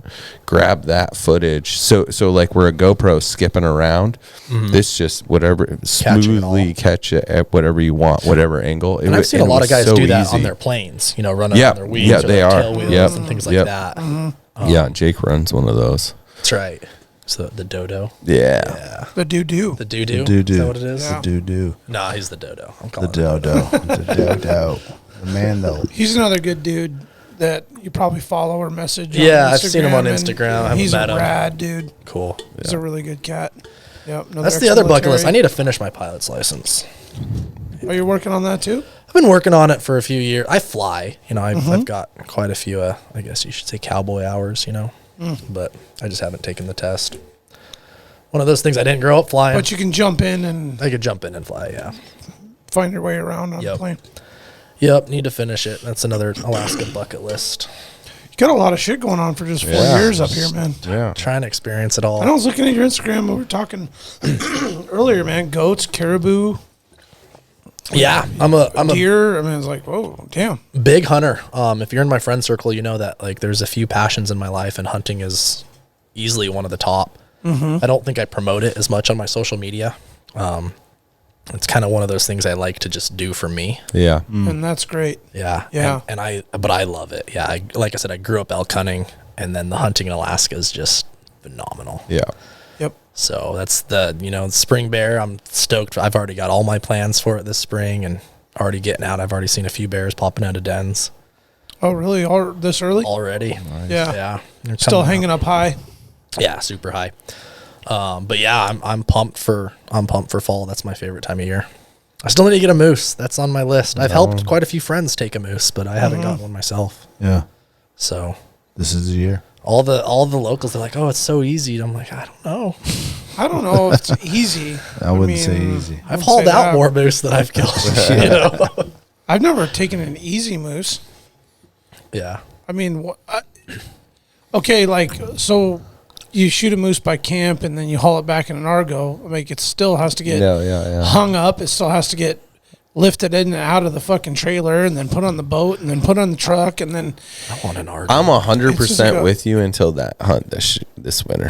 So oh, okay, yeah, all right, I'm all 100. right. That's where I was like, oh, I was with you there, but then now I Okay, have this so there's other thing. occasionally a situation. Yeah, where it but can be what we like- do I mean, it's a fucking week long. It's fucking hard work. I need to go hunt with you guys, Yeah. the Argos and all that. Yeah, it's- every moose I've hauled out has been in my back. with friends. And nah, dog. We're not allowed to kill anything that we can't drive our four-wheeler to. I mean, what's that? I mean, how do you ruin a perfectly good moose hunt? You shoot a moose. Yeah. I learned that the hard way. That's a very true statement. Yeah. Yeah. Sometimes it's like, oh man, we didn't get anything but a good buzz. Yeah. It's worth it. It's worth it. It's worth it. Yeah, we went down to Raspberry Island this past fall. My buddy and his dad both drew elk tags down there. Oh, nice. And I grew up elk hunting, so they invited me to come along. And let me tell you, Wasn't what you thought, was it? Raspberry Island is the devil's asshole. Yes. Yeah. That place sucks. Right above the armpit. It's like those Yeah. two spots that are just awesome. And hauling through raspberry bushes 6 feet tall. I mean, you were thankful when you saw alders. Yeah. You're like, oh, this Oh, is is great. that It gnarly? was so nasty. Did you guys get a critter? Like we got a couple deer, but we didn't get elk. You're probably happy in a sense that you didn't, based on that. Based on where we were when we got on the elk, absolutely. We had a wasn't meant to be. couple cool bear scary bear encounters. I had the closest one I've ever had, and I've had quite a few. You know, I was a fishing guide. I used to do fly out fishing across the inlet, and you'd see bears all the time. But yeah, I was coming down the mountain and spooked a sleeping brown bear. Ooh. And, I mean, I'm talking 15 feet away. Oh shit. And that thing came up, and I was running a new chest bino harness. And you know they have the little straps that hold your binos in? Yeah. I Yeah. always take those off of my harness because I carry a chest holster for my pistol. Yeah. And I hadn't because this was brand new. And I Oh, went to pull I'm my familiar pistol, with it. I got hung up on it. and it got hung up, and I couldn't pull my pistol. And this bear was full charge right at me, and I mean, I am screaming, and I mean, this was all of a 10-foot brown bear coming right at me, and I mean, luckiest thing in my life, that bear somehow decided to turn around and go away. But yeah, Like once he maybe came to his senses out of his nap. but I like, mean, whoa. from me to you away. Like in all, God. and I Way was too in, close. and I was in thick alders where I couldn't, like, there was no turning and running or moving or doing anything. You're It was, stuck. I was dead. Like if that bear kept coming, I was dead. And my pistol, because I carry a SIG, and so it's got a hammer, and the hammer was catching on that. Oh my! And I couldn't get it out, and I was fighting it, and I was, screaming at the bear, and I was just, Oh, kind of panicking. I full on peed my pants. Yeah. I won't even lie. Like I got down to the ocean and just had to change of clothes. Yeah. That was a scary. And you one. were pretty a decent distance from your partners. Yeah, so we had kind of separated. We were trying to spook up some deer. It was our last day. We were coming down the mountain, and trying to just see if we could spook a deer up. It wasn't a super successful hunt where we were at. It was tough hunting. Yeah. But yeah, I was probably a quarter mile away from the rest of the guys and by myself, which was stupid to begin with, especially on that island. Yeah. And that was one of, I think, 6 bear encounters we had on that island while we were there, amongst 4 of us.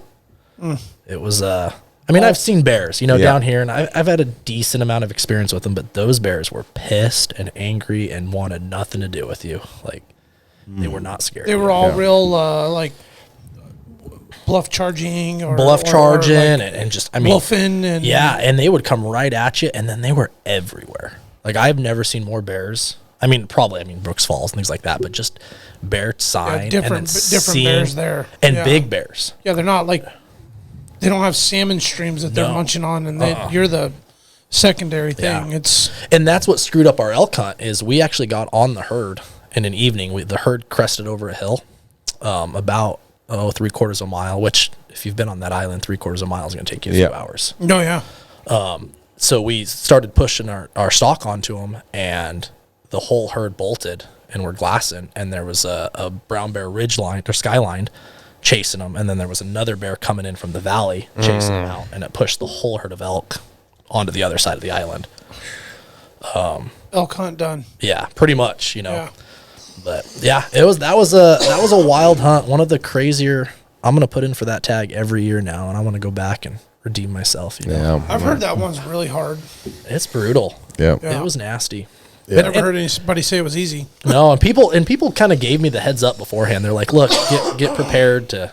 I mean, thick, nasty stuff with bears, and I mean, I took it. I'm like, okay, all of Alaska's thick. Like, it's nasty up here. Yeah. But it's another totally. It's another world. The out devil's there. asshole, you called it? The devil's asshole. Devil's asshole. Would you probably run maybe some more like a brush gun next time versus a pistol? I mean, do you think your pistol would have stopped a 10-foot brown bear charging you? No, but I'm more comfortable with my pistol. Like you wouldn't tote a 45-70 or something like that instead? Hauling it through that stuff and packing it through that. Suck. And all that would be a nightmare. That's the only weapon you brought? You didn't bring a rifle? I had a rifle with me. Oh, you did? Yeah, but it was strapped on my pack at the time. Yeah, which wasn't going to do nothing. No. Yeah, because we were pretty much done hunting. But even in that scenario, it's not like that rifle is going to do you any good. No. You at that close, basically hip shooting. Hip shooting at that thing and praying I hit something and scared it off. Yeah. But even then, with the pistol, it's the same thing. I'm confident with the pistol where I can shoot that. So you're trained, though. Yes. So that's the difference between you and me, maybe Daniel and Jack. Not to take anything from you guys. I bust my 45 out and target shoot. I can't hit nothing. Yeah. I can't hit nothing. But if you've trained and shot and you've been through the rigors of short range pistol, I'm very confident in my handgun shooting. And that's not to say I'm going to sit here and shoot 10 rounds in a nickel. That was a 10 mil you were shooting? I actually had a 40 with me. I carry a 40. I know. Kind of surprising. Yeah. I have a 10 mil too, but I'm more comfortable with my 40. Yeah. And I carry what I'm comfortable with. Yeah. And that's what I tell everyone with the bear gun. People always ask, what's the best bear gun? I'm like, what you can shoot accurately under pressure. Yeah. Yes. I don't care if it's a Casul, if it's a freaking 9 mil. If you can't pull your gun out and shoot it accurately when a bear's charging you, it's a lead weight. You're shooting 300 grain out of 454, but you don't hit nothing. It's not going to make any difference. Right? Yeah. And that's why, and all my friends give me grief. That's why I carry that gun, because I've carried that gun. I've shot hundreds of thousands of rounds through that gun. I know I can pull it and I can shoot 10 rounds in a paper plate at a moving target, Yeah.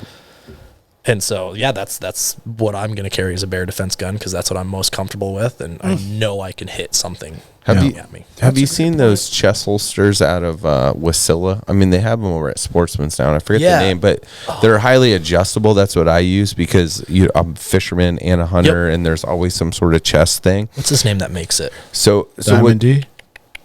Are you talking about Diamond D? No. They're almost an exact replica of the Kenai leather chest holster. I don't know what that looks like. From Gunfighter Inc. It has 6 clips on each side, and then I'm thinking of and then 2 on the bottom, 2 on the top, and then then you can adjust it anyway in terms of the angle the holster's at. And the height it is on you. So when I'm wearing my waders, I use different ones because I can slip in this way. Makes sense. And then when I'm wearing my bino harness, I want to slip in this way, and it won't catch on anything that way.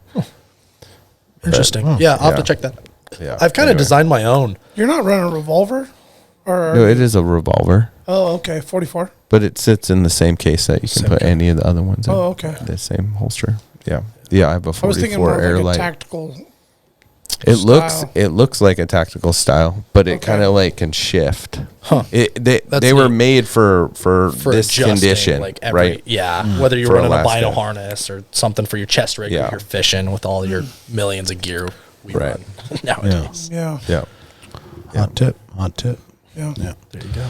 Tyler, thanks for coming in, man. Hey, thank you guys for having me. This has been awesome. It was fun. Yeah, it's been great. Yeah, you were great, dude. I'm happy to be here and hopefully get to come back again soon. And like I said, you guys are going to probably hear from me more often than not. So good. Yeah, please reach out, share photos, share videos. Yeah, we'll get out and go do some sort of adventure. We'll get you some merch to go out there and, Heck yeah, we got to get you guys down. You guys come to Kenai? Oh, yeah. Oh, yeah. We'll come. You got a place to stay? Sweet. You can stay in the gear room. All right. Just checking out what's all envy. Envy the garden. Yeah, thanks for what you're doing as a new Alaskan. I think this process has created a space for me to appreciate more new Alaskans maybe than I did as a lifelong Alaskan. Mm-hmm. I think I was a little bit greedy with Alaska, with the space, with what we have to offer. And over time, I've decided that I actually embrace folks that want to come up here and live the lifestyle. And you've come up here, you've wrapped your arms around it, and you've made it yours. And you call yourself an Alaskan, right? Yeah. And I might be lifelong. You're here for 4 years, but you're just as Alaskan as anybody else. So welcome to the club. Congratulations for all your success thus far. And, you know, I wish you the best of luck and fruits of your labor as you move forward, man. Appreciate it. Thank you. Oh, yeah. Yeah, Thank right you on. all. Once again, it's at RoamWild _ on Instagram, and you have a website too, right? That you sell your. I do. Yeah, I sell some prints there. What's the website again? It's RoamWild Productions. RoamWildProductions.com. Yeah, check out the website. Sick. All right, right on.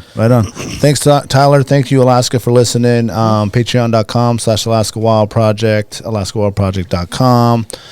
Thank you for listening. Thank you for all the support. Thank you to all the sponsors. And thank you, Tyler, for spending your time with us tonight. Cheers, guys. Yeah. Appreciate it. Take care, Alaska, brother. as always. Stay wild. You remember my speaking to you of what I call your overcautiousness. Are you not overcautious when you assume that you cannot do what the enemy is constantly doing? The Alaska Wild Project podcast is brought to you by the following sponsors. Barney's Sports Chalet, supplying hunters with the best hand-selected gear since 1963. The exclusive home of frontier gear built for the rugged Alaskan terrain. Your one-stop shop for all your outdoor needs. Visit Barney's today at 906 West Northern Lights. Tailored Restoration 24-hour emergency home services, helping Alaskans restore their dreams since 1972. Services include fire, water, mold, post-emergency cleaning, repair, and remodeling. Give them a call in Anchorage, Eagle River, Matsu, or Fairbanks. Hit them up at tailoredrestorationalaska.com. Total Truck and Alaska Overlander, Alaska's premier supplier for custom automotive accessories and overlanding products, providing all-inclusive rental vehicles and trailers custom outfitted to explore the Alaskan backcountry with a unique and convenient traveling experience.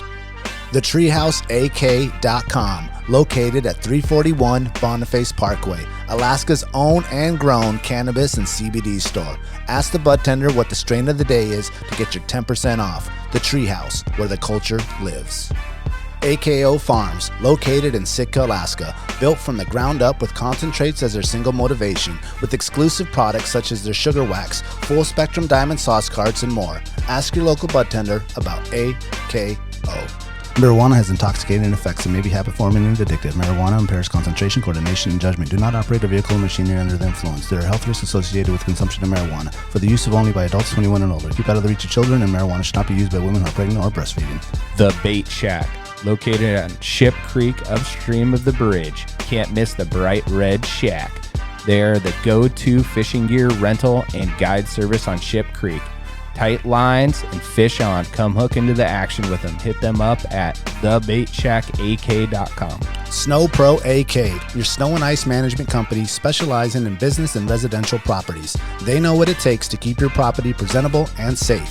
Give them a call for a free estimate at 280-7098 or visit lawnproak.com. Double Shovel Cider Company, located off of Arctic and 58th, handcrafted Alaskan-made colonial ciders. They also have a tap room downtown on the corner of 5th and E. Stop by today and taste an award-winning cider. The Alaska chapter of Backcountry Hunters and Anglers. BHA is the voice of our Alaskan public lands, waters, and wildlife. Their goal is to uphold our hunting and fishing legacy while keeping our public lands wild. Stand up today and join BHA at backcountryhunters.org. Not claim to be at least his equal in prowess and act upon the claim? I say try. If we never try, we shall never succeed. This proposition is a simple truth, and it's too important to be lost sight of for a moment. If we cannot beat the enemy where he now is, we never can. It is all easy if our troops march as well as the enemy, and it is unmanly to say they cannot do it.